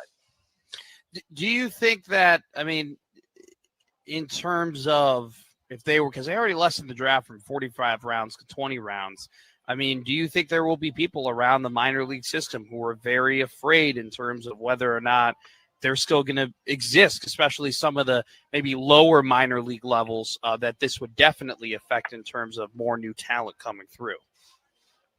I don't know. I don't know what the intent is. It's hard to comment on what the intent is, because just because you have a lessening of rounds doesn't. I don't think there's a direct correlation in lessening of teams. But again, like I said, I'm not in those rooms or those negotiations. There's people with a lot different titles and a lot more important than the guy sitting in Omaha. Your reaction, by the way, I don't think we've talked to you since the Savannah Bananas had gone to Memorial Stadium and had their game there. And we've had a lot of people, older people, younger people, kind of take away their opinions after actually seeing for the first time, many of them, the Savannah Bananas play at Memorial Stadium. From your perspective and seeing the success, I know you guys have, dabbled in terms of the alternative baseball and all of that stuff, and the different teams have come through. Seeing the popularity at Memorial Stadium for a guy like you who makes these decisions, I mean, is there just only more alternative baseball, whether it be Cosmic Ball, Savannah Bananas, or even, you guys are going to have another team there in a couple of months? Is it just more of a motivation for you to just get more of these alternative baseball teams to Warner Park? Well, I think in a short answer, yes.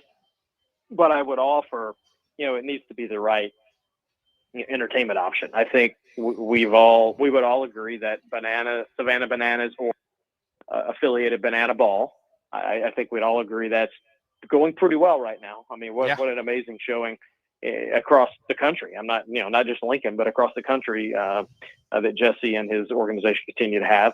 And then what Chris and Cosmic Baseball have built and are growing, I think is just fantastic. Not only were they here in May, but they've been at a number of other clubs, specific Diamond Baseball Holdings clubs. And then Boom Ball will be here on August 15th, that Saturday night. Later this summer, you just referenced. I haven't seen it live. I've only seen, a couple of clips that I've looked at online. But, we'll see. Beyond that, I'm hearing rumblings of some others, but, that are out there talking about forming or have formed. And, what's the oversaturation? Well, you have to have places to play, right? And there are only so many, pro venues to minor league baseball and Major League Baseball. So are there others that could play in more indie ballparks, college baseball parks? I guess they could. Everybody's looking for entertainment options, but we'll see. We'll see what, if there is an oversaturation in the next, let's call it half decade. Yeah. The ones that generally, offer the best value or are, the best from a customer service perspective, they obviously will be the ones that are still standing, over the next decade. But it is exciting. There's a lot of eyes on baseball from a younger fan base that haven't been out there in a while. Am I the target audience for these groups? I would tell you, no, I'm not. But I can appreciate it, and I can appreciate those that may have been alienated from 94 or those that are younger that don't remember, the shortened season of 94, that are really just looking at what the entertainment value is for Banana Ball, for Cosmic, for Boom Ball, and any other potential group. So I think it's, again, overall for the industry, I think it's good. I think it's healthy. You have a big week, like you mentioned, your 12-game homestand upcoming, and I'm looking at your promotion schedule right now, Marty. You got a lot of great stuff. Pitch in the Pantry.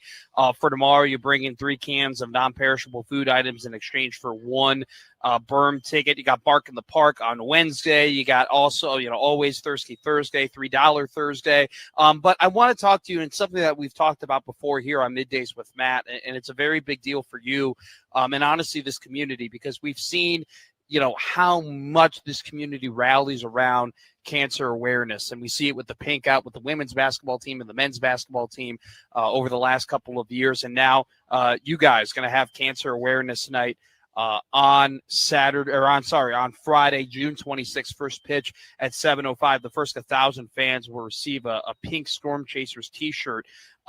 You're teaming up with Metro for this event for Cancer Awareness Night. Just tell me what came to be in terms of wanting to do this with the Storm Chasers, and how big of a deal is this for you guys?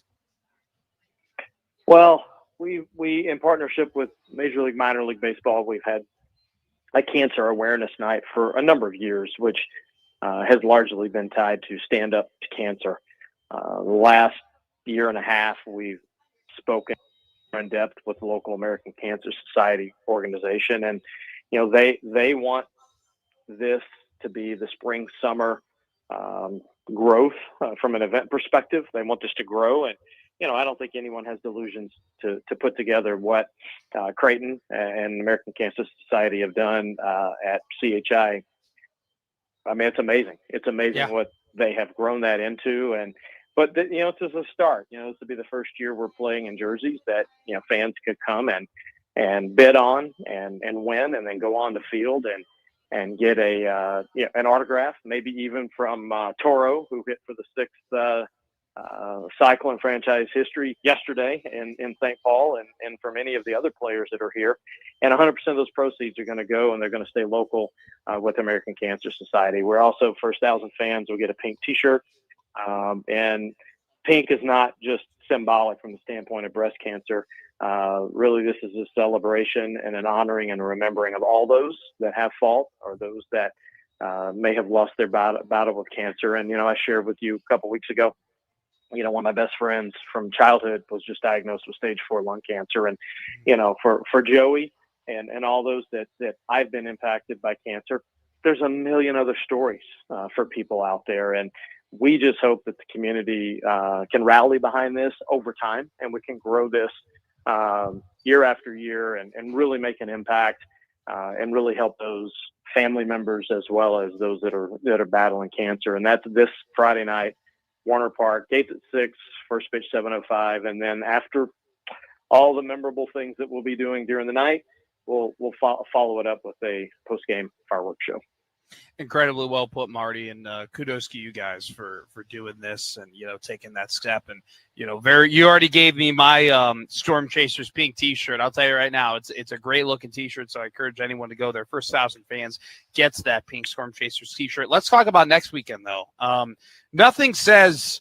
And I'm not being facetious here. Like I've done, going to July 4th baseball games has been something that I've been doing for a very long time, and I feel like when you think of America and American things you can do, going to the ballpark, getting a beer, getting a hot dog, sitting down with your family, watching some baseball, it's up there. And I've been lucky. My father, he was born on July 4th. So July 4th has always been like a dual holiday in my family, obviously celebrating America, but also celebrating my dad's birthday. And this is something we've always done, kind of just going to baseball games on July 4th. You guys are having Freedom Weekend. Fireworks on Friday, July 3rd. Fireworks on Saturday, July 4th. And you're going to have kids run the bases on Sunday. Tell me about Freedom Weekend, how fired up you are to have it at Warner Park. Well, look, I think it's great. Of all years to be home the entire weekend, why not be the 250th? And, we'll be doing a number of things over the 3rd, 4th, and 5th, but the 3rd and 4th are our two big ones. There'll be nearly 20-minute fireworks shows on both nights. We're really, really, excited about these games and to be able to host them on such a memorable, America 250 year. We'll obviously have live music as fans are coming into the ballpark on both nights. We'll have a number of honorings and memorable things that will happen throughout the day. But, fans that come in on Friday night will get light up toys from F&BO. And then we'll be giving away Betsy Ross flags upon entry on Saturday, July 4th. Nice. And obviously, God Bless America and a number of other things, large flag unfurling. So, fans can go to OmahaStormChasers.com and get all the details. But one thing that's happening this week is there will be a number of flash sales. So if there are people out there listening, if you guys are listening that haven't yet bought your tickets, just pay attention to Storm Chasers social media, because we're going to have a drop at 10 a.m. beginning tomorrow, Wednesday, Thursday, Friday. So Tuesday, Wednesday, Thursday, Friday of this week, we'll be running some 250 ticket specials for fixed seats this week. And, we really want to pack the ballpark out as the Chasers take on Indianapolis for both dates on the 3rd and the 4th. I mean, and this is kind of your prime season as well, because after the College World Series end, I mean, there's just not that much of an influx in terms of live sports going around the Omaha metropolitan area. Obviously, Union Omaha also has their season going on, but if you want to watch baseball, you got to go to Warner Park to do it. So, tickets flying off the shelves? How's that going? You don't have to go too much in that business, but I imagine it's a tough ticket to get on Fridays and Saturdays. They are, but I would offer this. Generally, we have one game. So, we have double the amount of tickets. The fourth is going to be more of the pomp and circumstance celebration. On the fourth, we're also going to honor fallen Master Sergeant Tijan, who has fallen, obviously earlier this year with the operation in Iran. So there'll be a lot of special things we're doing. It's not just about fireworks. It's not just about baseball. It's also celebrating those that protect us and give us our freedoms every day. So guys like you and me can talk sports, and we can sell sports, and we can do the things that we do to distract from everyday lives. But it's going to be a great weekend. But if you have questions, if you're old school like me, call the ticket office, 402-738-5100. That's where you can get all of your questions asked, and if you're still interested in getting a single game suite, or you're interested in putting together a party deck or a small picnic for a family reunion, those things can be done here this week. There's still time for that. So there's a lot of opportunities to come out and celebrate America 250. Marty, you're the best. Kudos to you and your crew for everything you're doing in and around the community. Cancer awareness night coming up on Friday, this Friday at Warner Park, and then you have your Freedom Weekend next weekend. But also you got Bark at the Park this weekend. You got $3 Thursday. You have Pitching for the Pantry. So you guys doing some incredible work. Nobody does it better than Marty Cordero and the Omaha Storm Chasers. Thank you so much for joining Middays with Matt, my friend. Absolutely. Proud to partner with 1620 as usual. Enjoy the rest of the afternoon, and maybe we have a one-run game tonight, and may it be a great championship downtown. Your lips to God's ears, Marty Cordero, hoping to have a very competitive championship today. Thank you so much, my friend. We'll talk to you soon, all right? All right, Matt. Take care. All right. Take care. Bye-bye. Marty Cordero, the president of the Omaha Storm Chasers, joining us here on Middays with Matt. We've talked a variety of topics. We've talked about Dusty May. We have talked about the Dallas Mavericks, the NBA. We have talked about the College Sport Commission, the College World Series, and minor league baseball. Should we talk some Nebraska football recruiting? Josh Hudson, would you like to talk about that coming up next? Ooh, I do, as you please.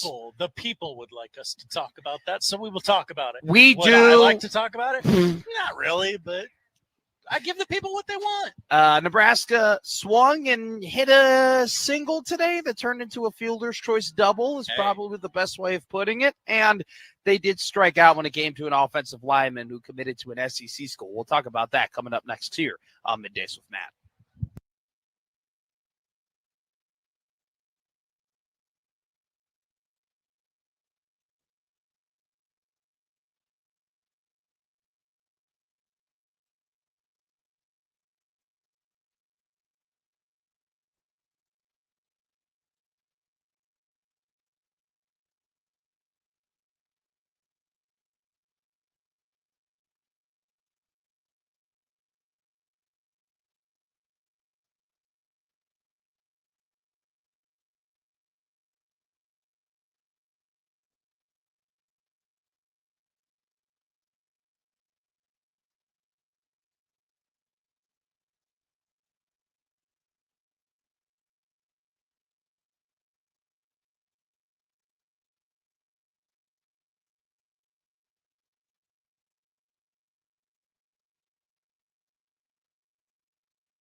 Now back to Middays with Matt on 1620 The Soul.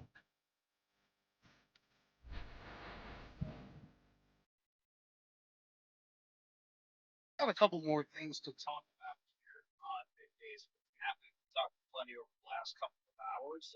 The breaking news of today, Dusty May, the national championship head coach for Michigan, going to the Dallas Mavericks. Cooper Flagg, the franchise player that they're hoping to, I believe Nasai Ujiri said when he joined the Dallas Mavericks that they were going to turn Cooper Flagg from a prince into a king, was their hope. Well, I guess he's got his what do they call the guys in Game of Thrones? The hand of the king, if you will. Is that what it was? That sounds right. I don't remember. It wasn't Ned Stark, the hand of the king, and then he got his head chopped off by Joffrey in front of Sansa Stark. Yeah, I watched the first 3 seasons of Game of Thrones, and I gave up on it. All right, I did. Wow. It was a little bit too long for me.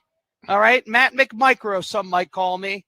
All right. I've heard that about you. It's just well, that's not a good thing to hear, and I don't like how you said that. But hey, you said it. I mean, but I was talking about the things that I like, the length in terms of the shows that I watch. But anyway, the hand of Cooper Flagg will become Dusty May, Michigan's head coach. We'll see what happens with Michigan and their head coaching search, if there will be any. Obviously, the first thing that you have to do is make Brad Stevens say no. And then after making Brad Stevens say no, then you make the actual logical decisions that happen after that. Mike Boynton, the former Oklahoma State head coach, on the assistant coaching staff for Michigan, he's done one hell of a job recruiting for the Wolverines, having a lot of relationships with those players, which Michigan brought in the number 2 overall high school class in this recruiting cycle, including Brandon McCoy Jr., the number 10 overall prospect in the country. After Michigan's head coach is named, the players will have a 15-day transfer portal period to enter the portal and go elsewhere if they so choose. It'll be interesting to see what happens there, as Michigan has made a lot of investments in their roster this season to try and go back-to-back with May, but instead they might have to go back-to-back with Boynton. We will see here as we are here middays with Matt at the Omaha Baseball Village. Let's talk some Nebraska recruiting. We had a commitment and a miss from Nebraska recruiting today. Would you like to start with the good news or the bad news, Mr. Josh Odds? Start with the bad news and then lift me up. Kyler Kuhn, the 4-star interior offensive lineman from St. Pius High School in Kansas City, Missouri, has committed to Eli Drinkowitz and the Missouri Tigers. Missouri. It was reported today, I saw from On3, Sean Callahan wrote in his weekly rundown, that it seemed like more predictions were coming in for Missouri and that they had gained some momentum. I read the article on Kyler Kuhn as he detailed as to why he committed to Missouri. His reasons are his reasons, but there was an interesting tidbit dropped in terms of why he picked Missouri over Nebraska. And number one was, he said, I want to go to a place that I know that I'm going to develop there. And so that's why he picked Missouri, according to him. But then secondarily, he said that he didn't want the recency bias of his Nebraska visit that he took to weigh too much on him, and said that he kind of woke up every day thinking about Missouri. So Kuhn going to the Tigers. Yes. Would you like to say anything, Chris Prudon? Turn his mic on, I believe. Yeah. Chris Prudon has just joined us during my great soliloquy about recruiting. What would you like to say with your nice sunglasses, by the way? Very nice. Is he being okay? What? I can't be complimentary to you. I'm saying that you have nice sunglasses. I think there's a side I've comment. I've lost my sunglasses. He did say I need to find like a bank giving away free sunglasses. Yeah, I did. I think we have some at the station. Some Power. Well, we're not here at the station right now. We're here at the Omaha Baseball Village. I don't remember what the station's like. Yeah, I stopped by today and I was like, "What is this?" The station is a Fugazi. It's a Whizzy. It's a Woozy. It's fairy dust. It doesn't exist. It's not even on the elemental. Could you imagine chart. if we just had the zone show down here every day? I like walking to work. I'm a big fan of it. You know, I haven't filled up my gas tank in 13 days. It's awesome. I filled it up so many times in the last 12. See, that's the things that what the gas money that you guys spend is actually just the beer garden money that I've spent this week. And I've spent too much money at the beer garden. Chris Prudon, you hopped on the microphone to say something of interest, of No, importance at all? I'm waiting on some food. Aren't we all? I'm hungry. That's I'm literally my life. perpetually hungry. and I'm- Perpetually Hungry would be a great horse name. Yeah, actually, I think so. Like, that would be a pretty sick. Down the stretch, perpetually. Perpetually Hungry at the wire. Put it in the atmosphere and let's make it happen. Well, if you had a horse name, if you had a horse, what would you name it, Chris Prudon? You are the closest man to owning a horse at our radio station. I don't know I don't. if that's true. Yeah, I don't think that's true. There's a few other people. There's actually people who. I think Crash is most likely to own. Ooh, I could see that. that would be a great power ranking. Who at the office is most likely to own a horse? I'm pretty sure, by the way, we have somebody at our office who's owned multiple horses already. Heather? I'm pretty sure his name is on the front of our building. Probably. That is likely. Not probably. I He could see has. Heather, He's told Heather me. Gossett owning horse. Power ranking of people who would own horse at the office. Number one would be Crash, without a doubt. I could see like maybe Megan Spicoli, like Together, yeah, going in, together halvesies going on a in, horse? like going on 2% in on a horse. 2%. That's So how you some own- of these people, like, there are hundreds of owners when it comes Oh, to some man. of these horses. It's crazy. It's a crazy conglomerate. I would put you top 3, so congratulations Thank to you, you. Matt. I'll continue. Are you interested in Nebraska? Carry recruiting at on. all? I'm just sitting here. Interior offensive lineman, 3-star, in-state recruit as well. Barrett Kittrell has committed to Nebraska, so Nebraska misses out on Kyler Kuhn to Missouri, but they get the in-state recruit Barrett Kittrell from Ashland Greenwood. He is the fifth offensive lineman to commit to Nebraska under Jeep Wade. Obviously, Jordan Aguinoma, the big one from Georgia. Also, his teammate Katie Jones has committed the offensive lineman for Nebraska. So the Huskers definitely did target offensive lineman in this go around. And I understand why. You got a new offensive line coach. You want him to get his guys in as soon as possible so they can kind of learn his specific system. We've kind of learned through this process with Matt Rule and going from Donovan Raiola to Jeep Wade. Those guys had two different ways of teaching offensive line. Obviously not the easiest thing to do to make guys unlearn things and then teach them a new system, which, if you're just kind of connecting the dots here, may not be overly difficult considering the fact that a lot of the guys on Nebraska's offensive line this year will be transfers. Tree Babalade, Paul Mubenga, and Brendan Black, all guys who are going to go for who played in different uniforms last season, will more than likely be starting this season on Nebraska's offensive line. But Elijah Pritchett and Justin Evans, the holdovers from last year's O-line to this year's O-line. 28 visitors have come through the walls of Lincoln. 21 of them have committed to be Nebraska Cornhuskers. So the close rate on Nebraska, or for Nebraska, this recruiting cycle has been quite impressive. That's, by the way, if you're doing math at home, 21 of 28 is 75%. So 75% almost there. hit rate for Nebraska so far in this recruiting cycle. Some other interesting developments have also happened. So 5-star tight end Ahmad Hudson obviously is the belle of the ball, to quote Michael Scott in the Prison Mike episode. Nebraska has a tight end recruit from Georgia, Joey Hunter. He's a 3-star tight end.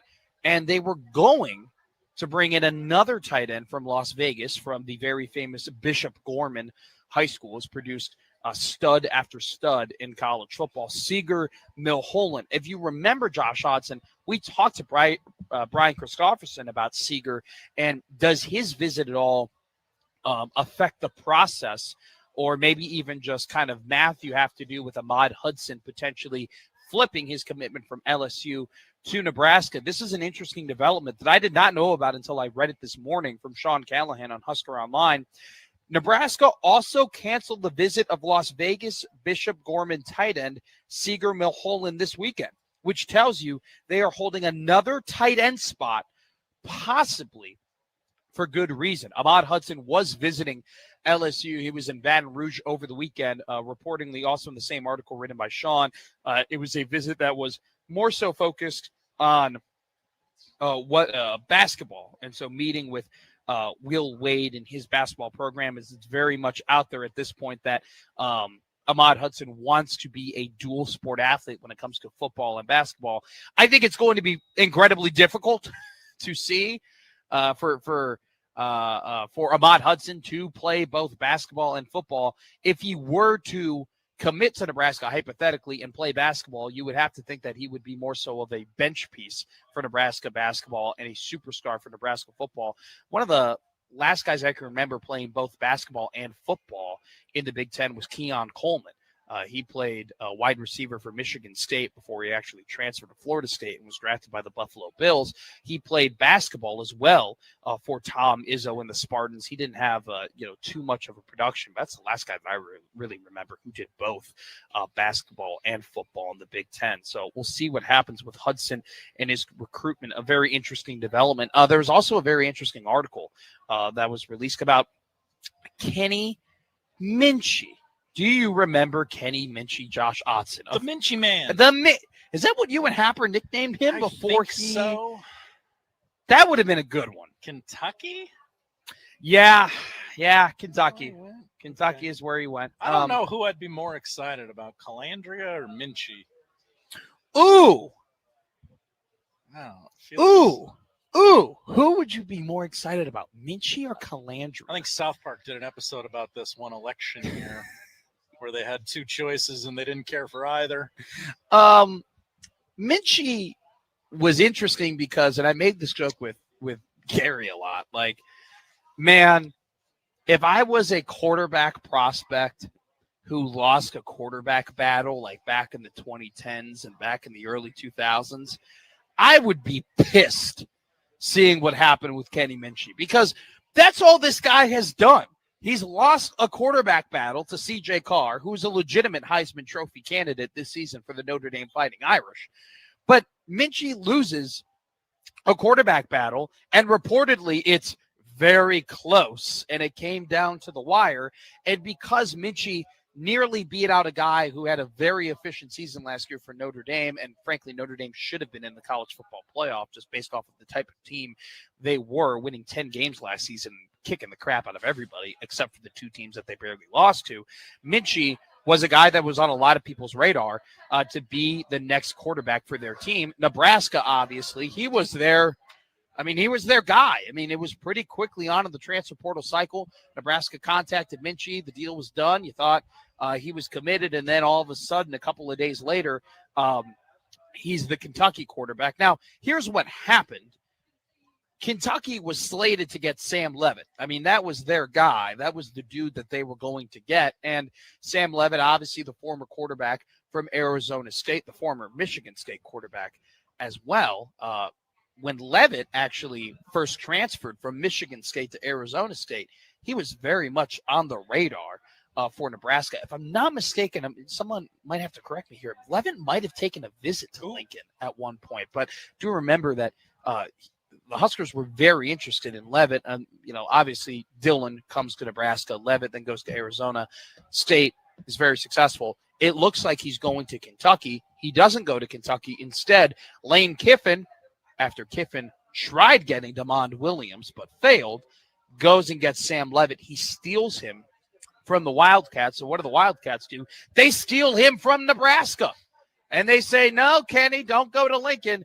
Come here to Lexington instead. And Pete Nakos wrote an article about our friend, the Minchey Man, and he called his decision from flipping from Nebraska to Kentucky a no-brainer. That's what he called it. All right. He basically said, this is from Pete Nakos. Minchey said that the offensive duo of Stein and Sloan, he's referring to Joe Sloan, who is the offensive coordinator for Kentucky. He said that duo sold Minchey on Kentucky. Quote, these are basically the best two guys at their positions across the country, and with what they've been able to do in terms of quarterback development, I think it ended up being a no-brainer, he said. And then just looking at Kentucky in the past, obviously it hasn't gone exactly how they wanted to over the last few seasons, but even last year they lost to Ole Miss by 7 and should have beaten Texas, losing by 3. They were in a position to compete. Things just didn't go their way. That was very enticing. And then during that time, they were killing it in the portal. They were getting a lot of top guys across the country. Continues here from Nakos' article. Mitchie steps in as Kentucky's starting quarterback in year one of the Stein era in Lexington. The former Louisville quarterback and Oregon offensive coordinator brings a quote-unquote feed the studs mentality that is all about getting his best players the ball as many times as possible. It's a very interesting quote.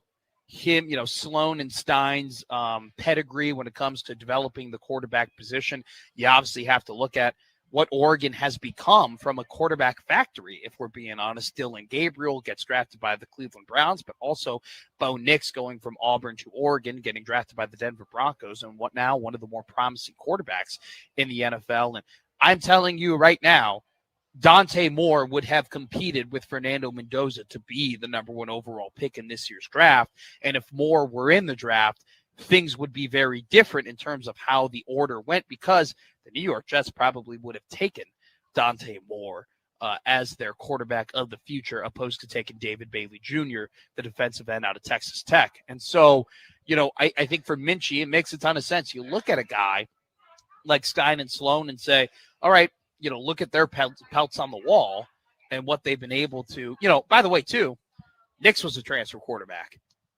Gabriel was a transfer quarterback coming from Washington State. And you go ahead and you look at Dante Moore, transfer quarterback from UCLA. Minchie, now a transfer quarterback, going to get developed under Sloan and Stein. Let's be real. Rule and Nebraska, and you can also couple in Glenn Thomas at this point, they don't necessarily have those pelts on the wall when it comes to the guys that they've been able to develop at the quarterback position and have them succeed to the point where they're getting drafted in the NFL. Honestly, you kind of have the opposite pedigree at this point when it comes to Nebraska. They were unable to develop Jeff Sims into that quarterback. They were unable to develop Chubba Purdy and Heinrich Harburg, albeit probably very difficult to do that. But even, more so getting the 5-star quarterback in Dylan Raiola. And, if, more than likely, I think that Dylan is going to look better in an Oregon uniform if he ends up starting, as opposed to looking in a Nebraska uniform. Now, that has a lot to do with the talent around him. But still, despite all of that, despite the fact that under the 3 years that Matt Rule has been here at Nebraska, they haven't been able to develop that quarterback into that kind of all-conference stud.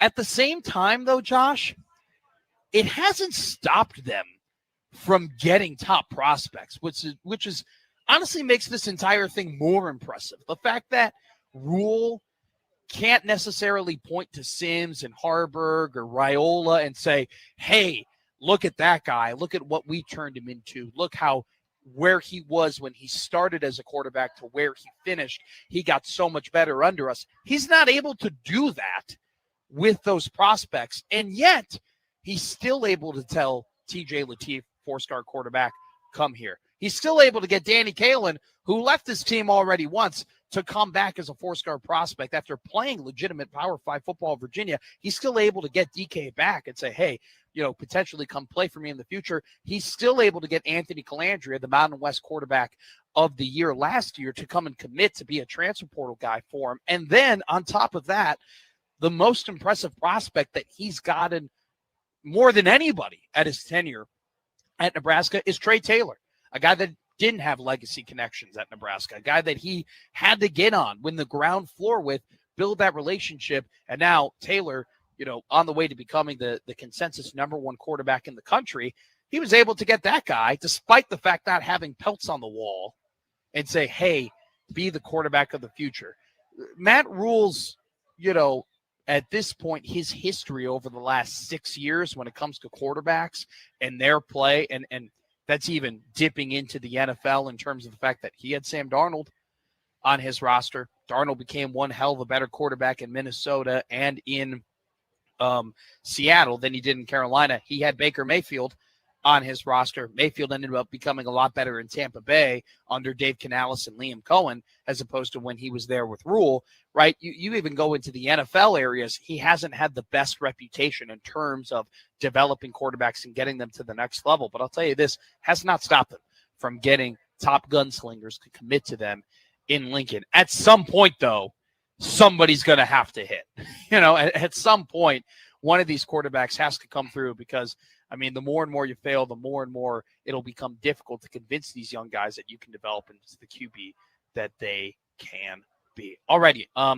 Not so much a ranking, but I want to bring up 5 coaches real quickly who I think have an immense amount of pressure on them heading into the next college football season. We'll talk about that coming up next here on the 1620 Zone Radio Network.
Now back to Middays with Matt on 1620 The Zone.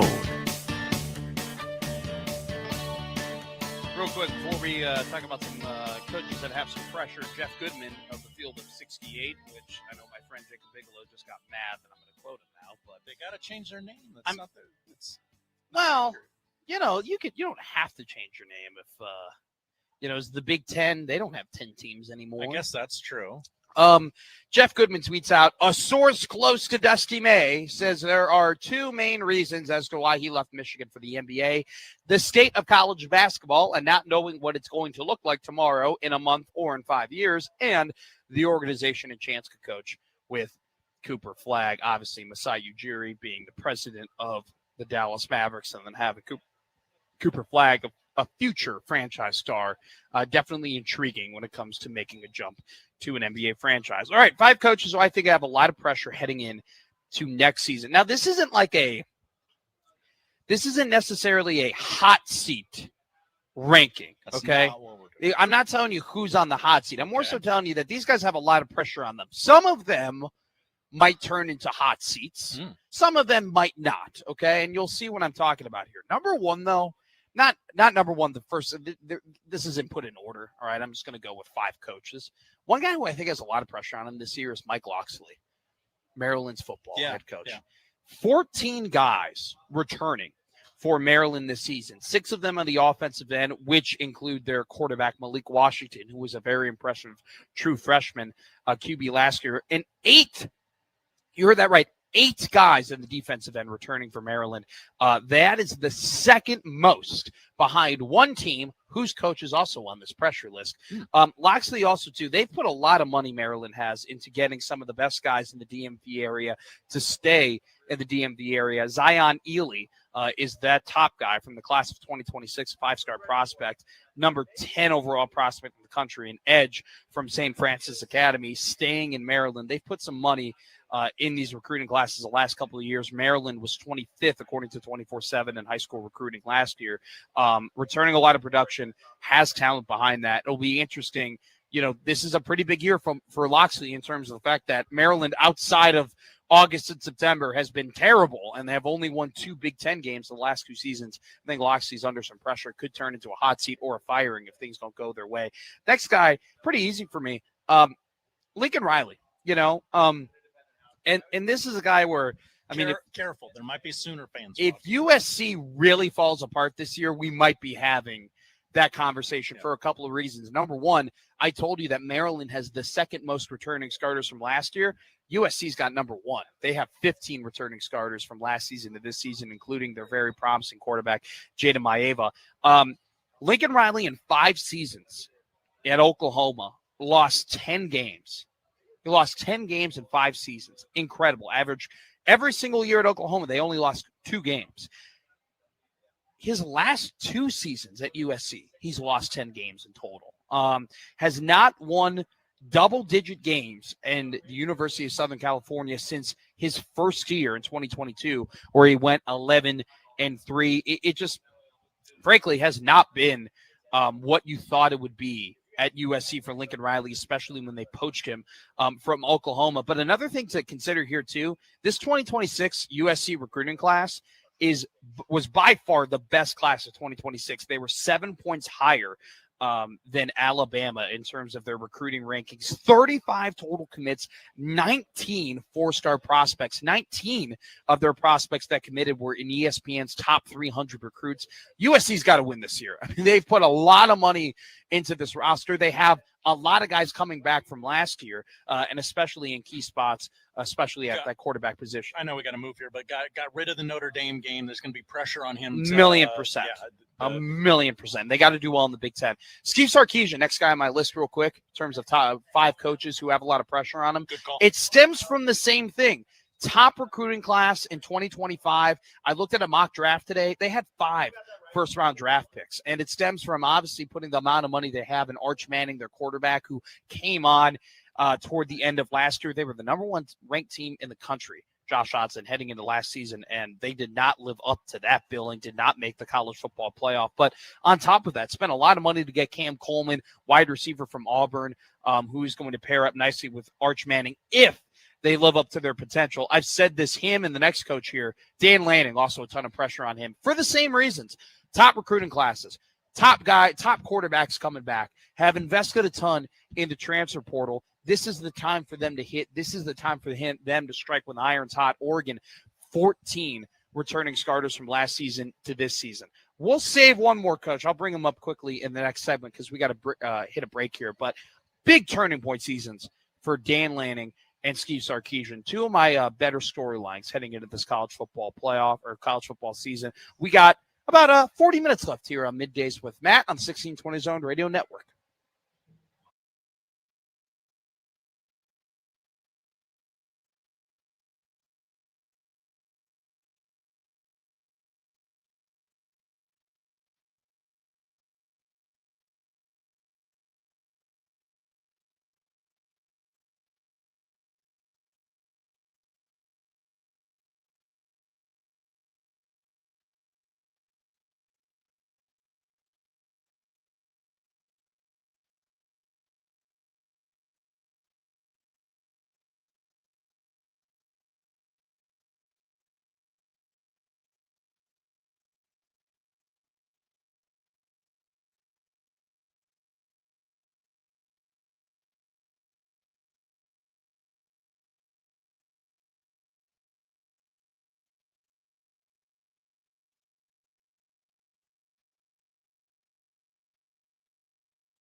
Now back to Middays with Matt on 1620 The Zone.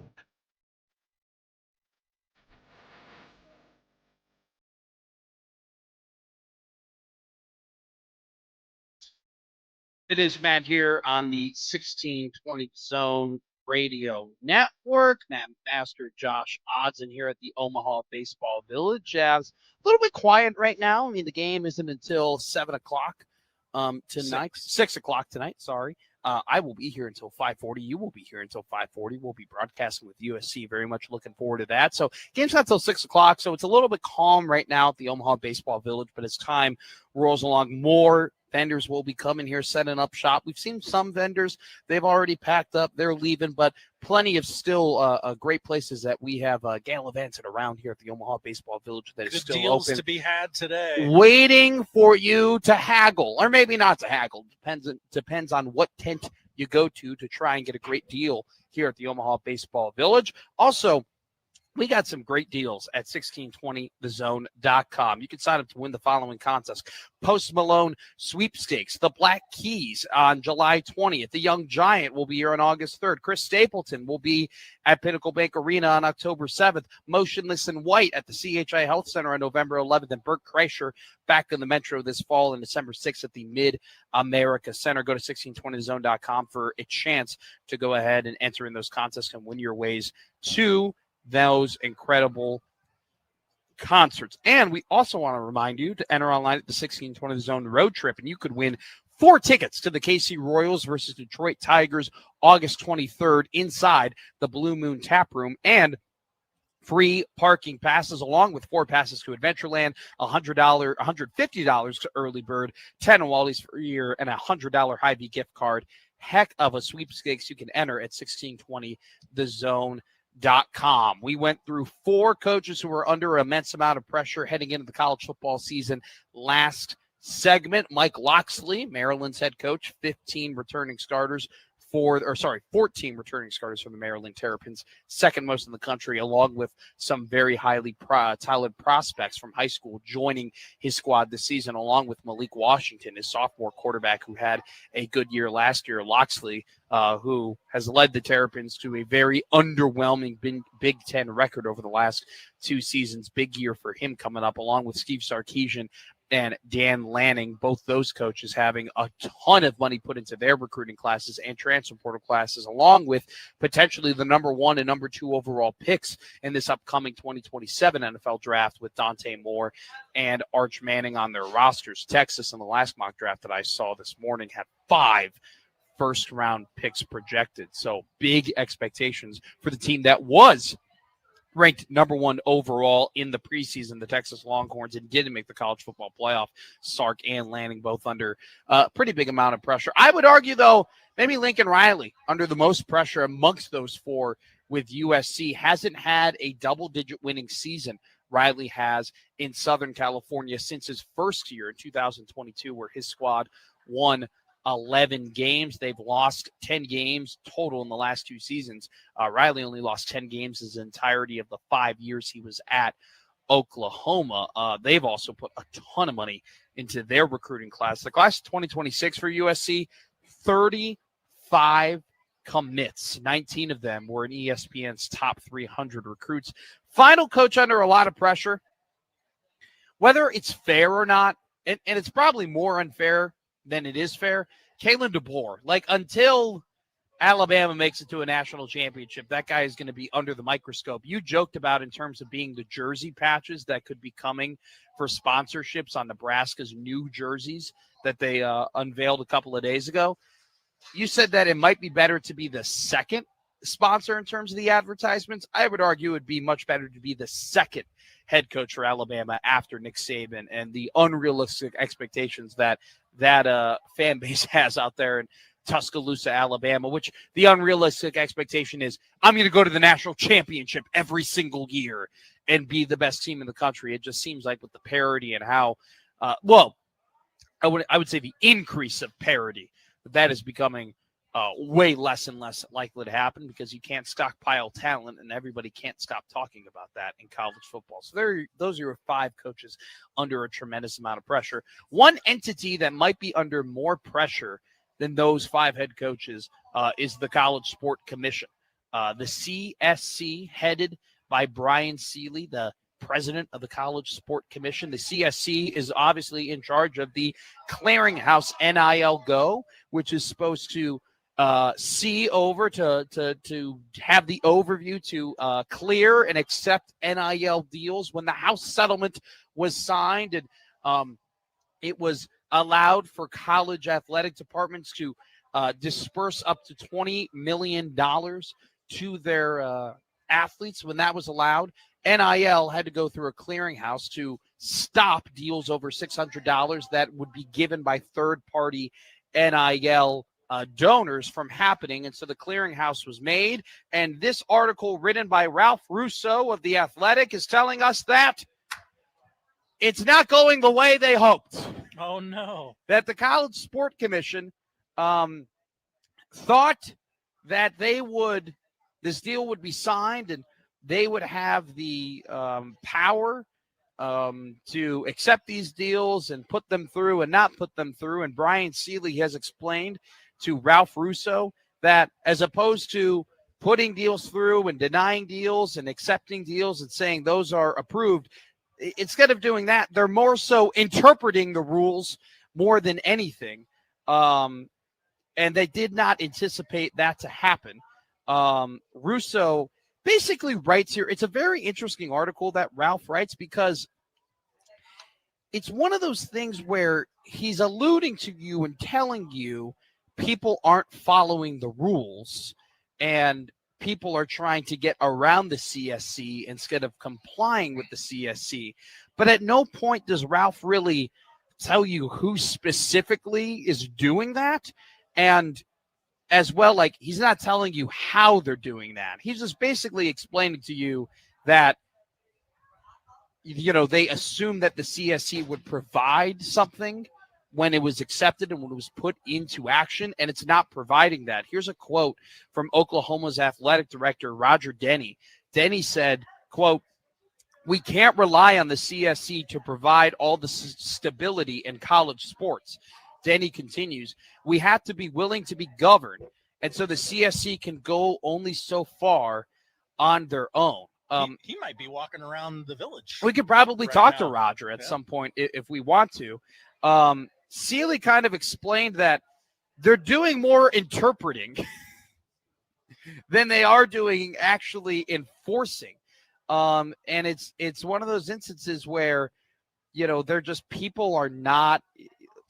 The most frustrating thing about this House settlement and the College Sport Commission and everything that like has gone into this is you had college teams bitching and moaning and complaining, and coaches and athletic directors and people of power telling you, oh, there are no rules and nobody's complying, and, you know, it's the Wild West and we don't know what environment we're in from day to day, from week to week, to month, and this is terrible and this is awful and we need control and we need somebody who can actually, you know, press the rules. They can implement the rules. Well, here's the College Sports Commission. Here is your House settlement. Here is the outline in terms of this is what you can spend, and if you want to spend more, this is what you need to do. And yet people are refusing to comply when it comes to that. And it's just, it's so frustrating because you have all these people who go, we want this, we want a system, we want something that we could be controlled, and, you know, not everybody is running around and doing whatever the hell they want. And yet those people who are asking for the system and who are asking to be governed refuse to be governed. Greg Sankey, who was here at the College World Series a couple of days ago, I saw that, said in the Ralph Russo article, people have to commit to a system. He continues, quote, "It doesn't matter what system you pick. And there are a lot of opinions about what the system should be. Fundamentally, are a large group of institutions going to commit to make the system work?" And that's the biggest thing. If we've learned anything about just the entirety of the NCAA system and all the people who try to control it, if we learned anything, it's just they're a bunch of hypocrites. It's really what it is. You just have a bunch of people who, when it doesn't go their way, They complain and they moan and they tell you this isn't right and this needs to be fixed. But then as soon as they are given the easy way out, as soon as they are given the shortcut, the same people who are complaining that the rules aren't enforced go around the rules. All right? You love the rules until they go against you. Ole Miss loves the rules until it goes against them. Texas Tech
Now, back to Middays with Matt on 1620 The Zone.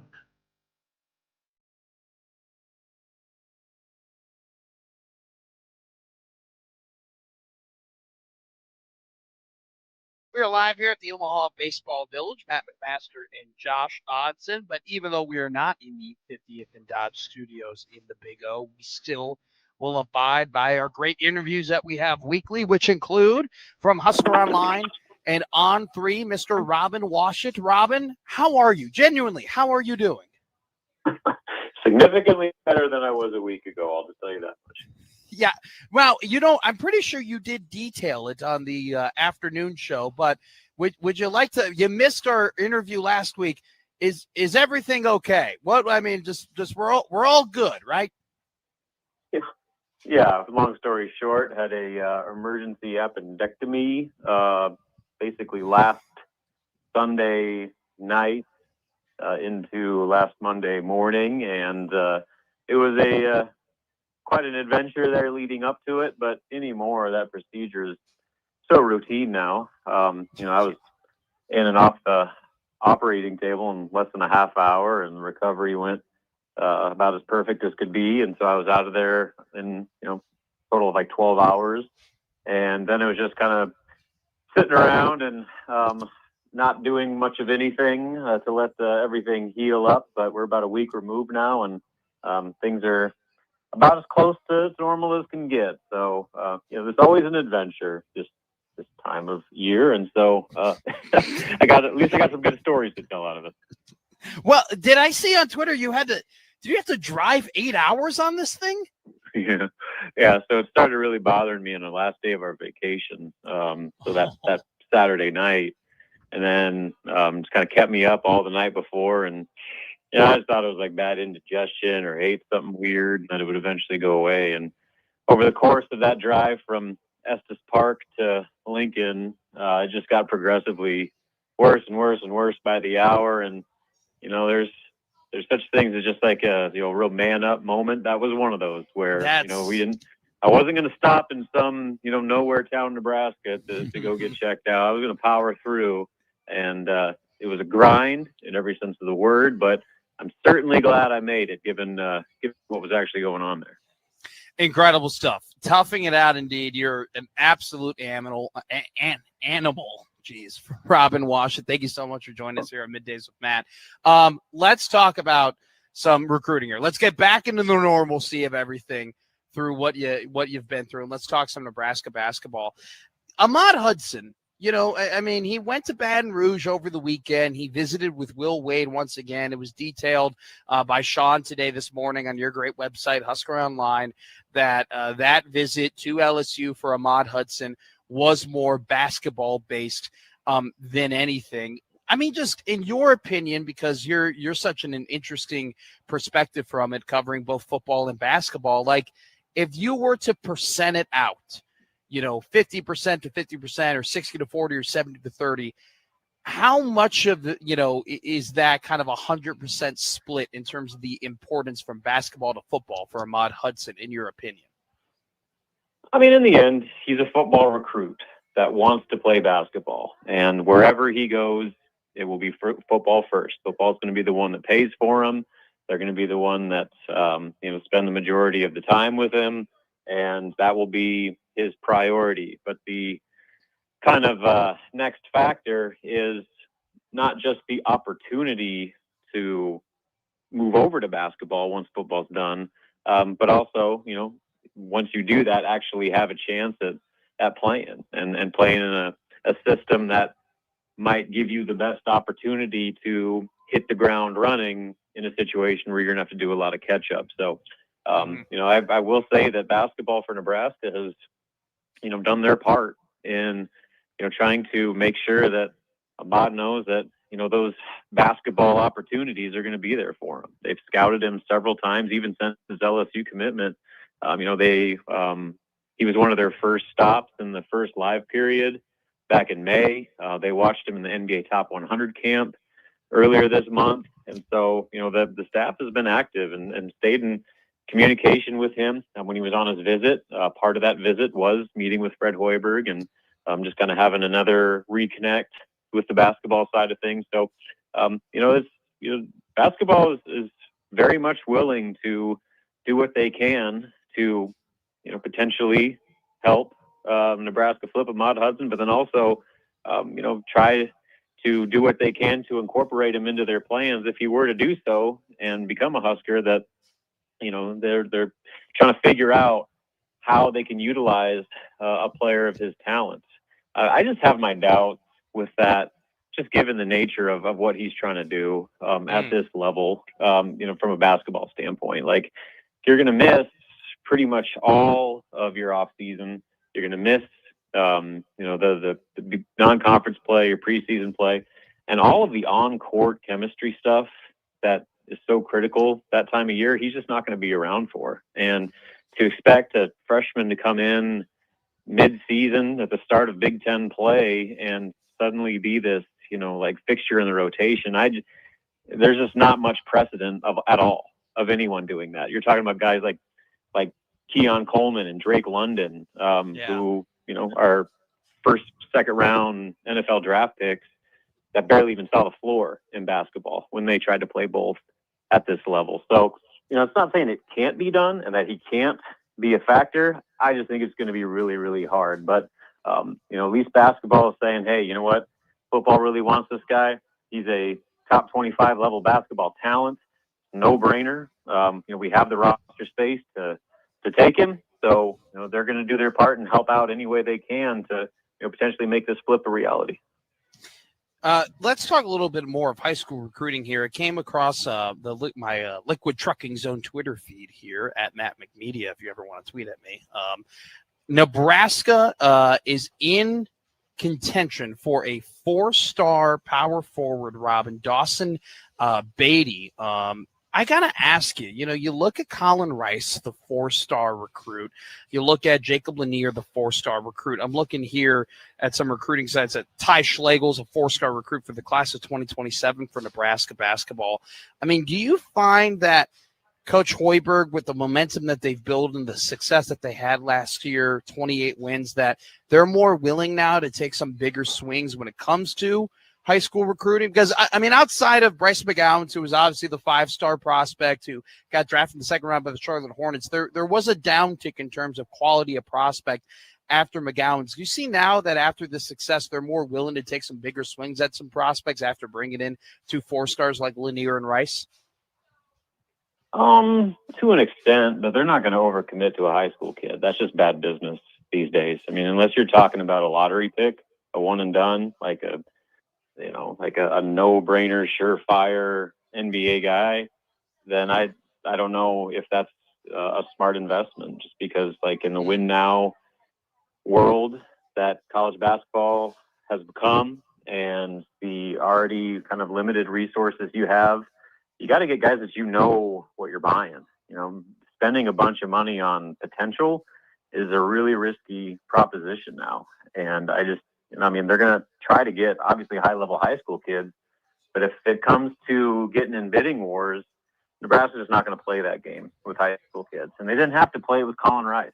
Colin obviously has deep roots to Nebraska. Jacob Lanier was about as under-recruited of a 4-star as you're going to find. And so, there were some teams that maybe were offering more than Nebraska, but none of them were going to provide him the opportunity at this level. So Nebraska kind of got lucky with that one, where they got a kind of a diamond in the rough with that guy, and then had some inroads that made life really easy in recruiting Colin Rice. So, like, a lot of this is circumstantial a bit, where, you look at their best high school recruits, they've had some along the way to help, which is kind of made up for having to just go dollar for dollar with some of the, higher profile high school kids out there right now that other schools are maybe more willing to recruit. So, Nebraska's found their philosophy of getting old and staying old, and they've been doing that for the last 4 off seasons now. And they're not going to stray from that just because, you're good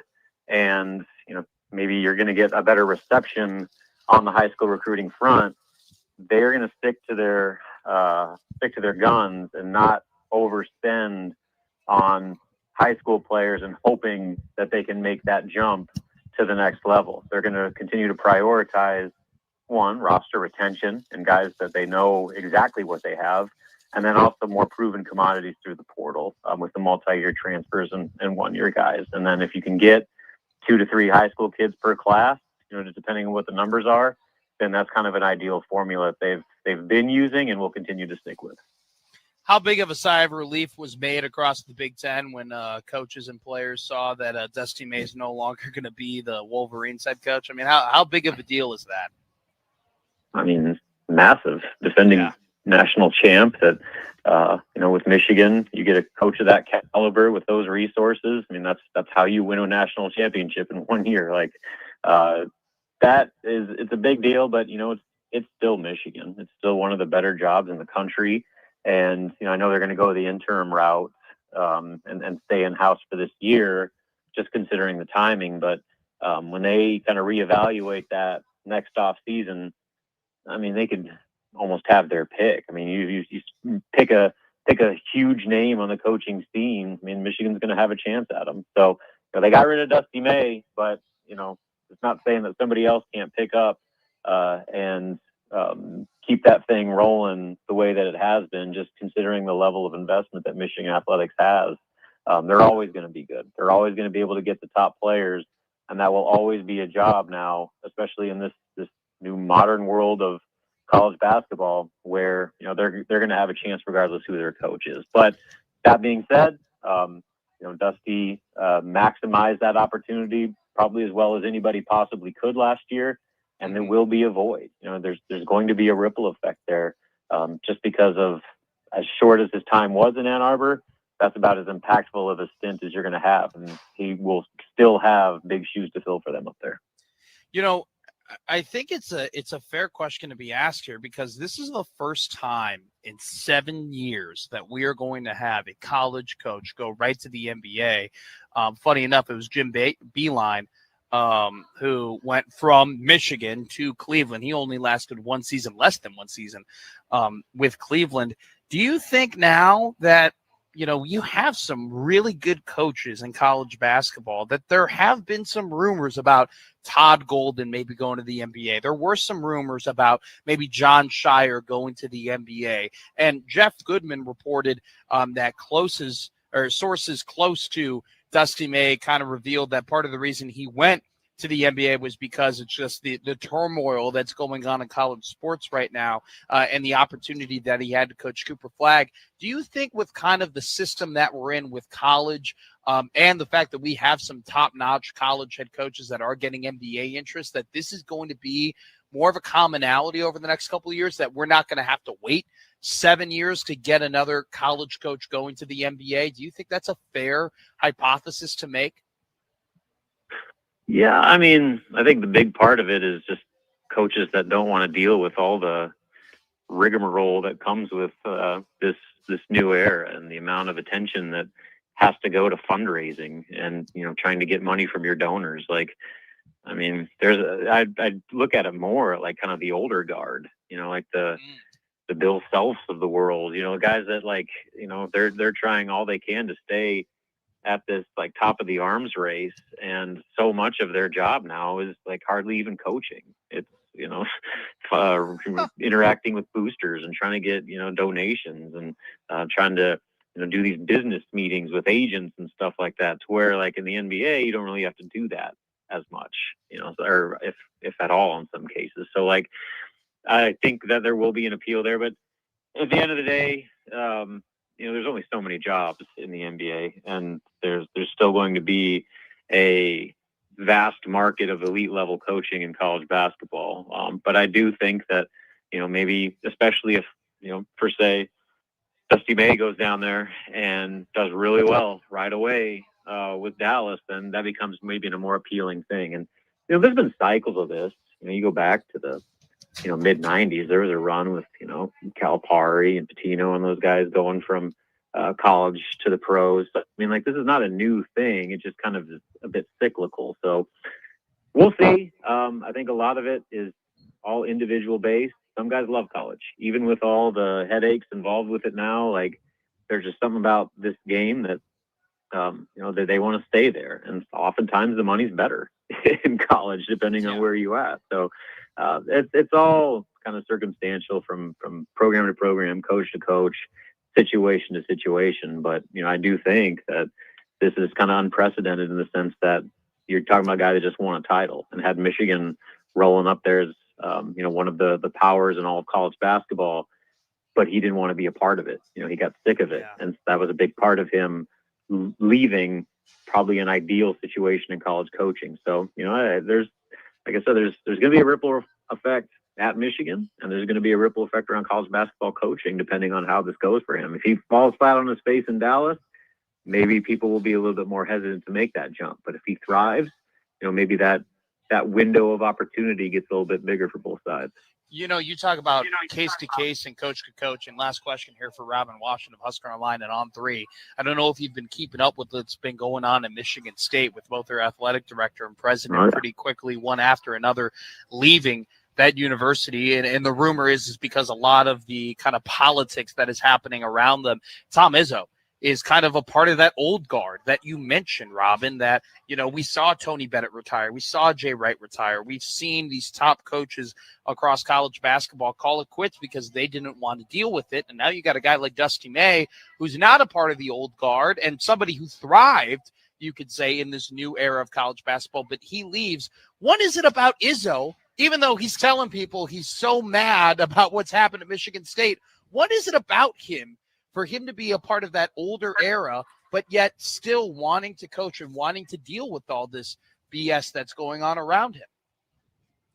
I mean, I think when you love something so much and it's been a part of your DNA for so long, it's not just a job, it's part of your life. And I think that's where Izzo is with Michigan State. I mean, he's such an icon there. He's as associated with that university and athletic department as maybe anyone in Michigan State history. And so there's a different conversation when you're talking about guys like that. Like it's not just some guy that came in and took the job 7 years ago. I mean, he is literally the elder statesman of college basketball, or at least one of a select few that's kind of that level of icon in the sport. And so that's what makes it different. And then I think that makes it harder to leave. And I also say that's probably why he's as willing as anyone to speak out against what's going on and be as vocal as anybody out there, because he doesn't care. It's not going to cost him a job, and then nobody's going to fire him, and he doesn't really have any interest in going anywhere. So he can say whatever he wants. So he's kind of one of the rare people that, if there's an untouchable coach, Tom Izzo is probably one of them, and that makes his situation so much different than everyone else. That would be a great topic. We're not going to do it now, but who are the untouchable coaches in college sports? I can't imagine that there are very many, but I can't disagree with you in any sort of, way, shape, or form. Tom Izzo, he ain't going anywhere from Michigan State unless he wants to go somewhere, which we will see. I'm hoping John Shire goes ahead and wins a national title with Duke so he can go and be the head coach of the Chicago Bulls. That's kind of my hope now that Dusty May has gone to the Mavericks. Robin Washington, you are the man. Thank you so much, my friend, for joining us. So glad you're doing better. Toughest son of a gun. East of the Mississippi, west of the Mississippi. West. I'm not good at geography. I actually didn't take one geography class in the entire time I was educated in my life. Toughest son of a gun west of the Mississippi, Robin Washington. You're the best, my man. We'll talk to you soon. Sounds good, Matt. Talk to you later. 1:35 here on Middays with Matt on the 1620 Zone Radio Network. Are we I think we're crossing over, right? With Josh Peterson and Sportsmanlike Conduct. I mean, I'm going to be on the show. It would only make sense that we are. Yeah, it's a forced crossover. It's a forced crossover, if you will. We didn't have a crossover in the morning, but that was totally okay because Dusty May's a Dallas Maverick. What the heck happened today on June 22nd? Still no update from Michigan on what they're going to do. I mean, obviously, I had a push notification from ESPN that they are likely going to do the Mike Boynton. Yeah. That's probably what they're going to do. So shout out Bigelow, by the way, who put me on that. I was asking. Shout out Bigelow. I gotta credit my sources. That's that gal that you like, the Ella Langley gal. Oh, she's coming to PBA October 30th. Big week for Lincoln. I found out that isn't Chris Stapleton like a couple of weeks before that, right? Like that's also in maybe. October. And then the Halloween game. I found out that Chance the Rapper is going to be in Council Bluffs in October. That's not Chicago. No, it's Council Bluffs. Roads. Where we're going, we don't need roads. We don't need roads. I'm going to that. I cannot wait for that. October is going to be a very expensive month for your boy, but I'm very much looking forward to it. I would filibuster for a little bit longer because typically, we have a schedule that we adhere to, right? And it would cause me to talk for a couple more minutes. That's what people say about us. We stick to the schedule. We do. We haven't messed up yet in terms of our new break system. So credit to us. I'm not going to do that, though, because we got some pretzels from Ben's Pretzels. These things are big. They are flavorful. They are hot. If you want them, they're at the Omaha Baseball Village. Thick. Thank you, Ben Soft Pretzels, for providing us some food. Very I nice. just caught a whiff of your garlic pretzel. Dude, I am so excited. I would have a job to do and have to talk for 4 more minutes to you beautiful people. Sorry, I'd like to eat this pretzel. Coming up next, though, we tell you what to watch today. Lionel Messi has already scored for Argentina as they're playing Austria. Some more World Cup games are on the schedule, along with the College World Series. As North Carolina takes on Oklahoma to crown a baseball national champion tonight. You can listen to it on 1620 The Zone. First pitch at 6 o'clock. We're going to send you up to the Westwood One booth at around 5:40. Josh Peterson should be joining us pretty soon here on these airwaves, the 1620 The Zone Radio Network.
Now back to Middays with Matt on 1620 The Zone.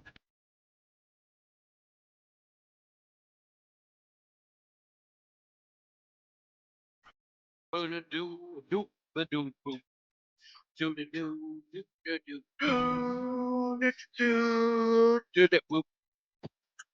know, I taught myself how to beatbox one time, and I was thinking about I was really into Pitch Perfect, and I was like, I could be in an a cappella group. You were a big Clay Matthews guy, and you said, I want to be in Pitch Perfect. Bop, bop, boo, bop, bop, boo, bop. That's the song. I've been looking for the week. Do you like Pitch Perfect? It's a great movie. I enjoy the Pitch Perfect trilogy. I don't immediately recall what you're doing right now. Perfect trilogy. There were 3 I of them. forget there were 3 movies. When we do our top 10 trilogies tomorrow, that's right. They will not be in my top 10. No, it will not be in there. Not be. Now, maybe we do like top 10 original sequel, which they would not be in that either. But pretty good 1-2 punch. They're like the Stephon Marbury and Steve Francis of 1-2 punches. Stevie franchise. So much scoring. Not a whole lot of defense, though. Oh, look, do you know it's what I the like? Red Bull guys. Oh, hi, Red Bull guys. How you doing? Good to see you. Thank you. Thank you so much for this Red Bull. Thank you. But I prefer to have a Monster Energy drink, if I'm being honest with you. I do. Hey, we're not trying to start a turf war here. I'm not trying to start a turf war, but thanks, Red Bull guys. But we are sponsored here at Coca-Cola at the Omaha Baseball Village, and they have some nice Monster Energy drinks that they provided to us. America. Yes. Don't forget the Swiss over there. Are they Swiss? Yeah. Oh wow, good for you. I didn't know that. That's a good little fun fact. I mean, and when we have our OBV show, I'm sure that we'll be talking about celebrating our 250th anniversary with Coca-Cola. That's right. You know what's coming. Exactly. So that's why I'm enjoying my Monster Energy drink. But anyway, do you know what I like more than Monster Energy drink is a great deal this week. Mega deals. It's Mega Deals Week on 1620 Zone. Mega. A different half off deal every day. Today's deal is with Twisted Thunder, $50 voucher for only $25. Twisted Thunder Fireworks is back and bigger than ever with over 125 new products added to their explosive lineup. Known for their massive selection and unbeatable deals, they're your one-stop shop for the ultimate firework experience. Westroads Mall, Oakview, and Bright Ideas 156 in Blondo. Go to 1620thezone.com now. To go and get that half off deal. What are we watching tonight, Josh Hodson? We are going to watch the College World Series, the national championship of college baseball. Duh. It's a 6 p.m. first pitch on ESPN. Hey, can we cut that duh? Can we just have that on the board, please? That's the inferior broadcast. The superior broadcast will be right here on 1620 The Zone and Westwood 1 with Kevin Kugler, Scott Graham, and John Bishop roaming the sidelines, stealing Josh Peterson's hard-earned material about Roy Williams in the pitch comm. Following the championship tonight, the Braves are out west to take on the Padres at 9 o'clock on ESPN. WNBA, Phoenix Mercury, Indiana Fever, 7 o'clock on USA. And World Cup going on. Argentina is leading at last check 1-0. Messi scored his 17th World Cup goal. My goodness. More than anyone ever on the 40th anniversary of the Hand of God goal. Look at all the soccer I know. Is it the anniversary of Diego Maradona's hand goal that was counted but should not have been? Yes. Wow, I did not know that. It's their sport's fifth down, Josh Peterson, if you're looking for a comp. You don't care. France, Iraq at 4 o'clock on Fox. Norway, Senegal follows that at 7. And then late night soccer, Jordan, Algeria. Pick a side, cowards. No, I'm okay. Even though Dog of the Day is coming up. I guess you don't have to pick a side. It could end in a draw. It could end in a draw. People love kissing their sister when they play soccer. Janny, all right, folks, let's talk right now. I'm going to kill your bookmaker. I'm going to rip his throat out. I will blow this man out. I will step on his throat until the man chokes. Let me tell you how. Dog. Winners. Dog. Winners. Dog. Winners. Dog. Winners. Dog. Winners. I'm on a roll. Dude, you got to love dogs, right? What about baseball? What about the Cincinnati Reds with Brady Singer to defeat the Milwaukee Brewers tonight plus 124, the Cincinnati Reds to win outright. That is my. Who are they playing? I'm sorry. The Brewers and Brandon Woodruff. I'm going to take Brady Singer, though. I believe in Brady, and I believe in the Reds, and I believe in Terry Francona, but not when they're playing the Chicago Cubs, only when they're playing the Milwaukee Brewers. And I believe in Josh Peterson and Sportsmanlike Conduct, one of the best shows around in the nation. I will be on it along with you. Coming up next, a live special edition of USC from the Omaha Baseball Village on 1620 The Zone. Coming up next.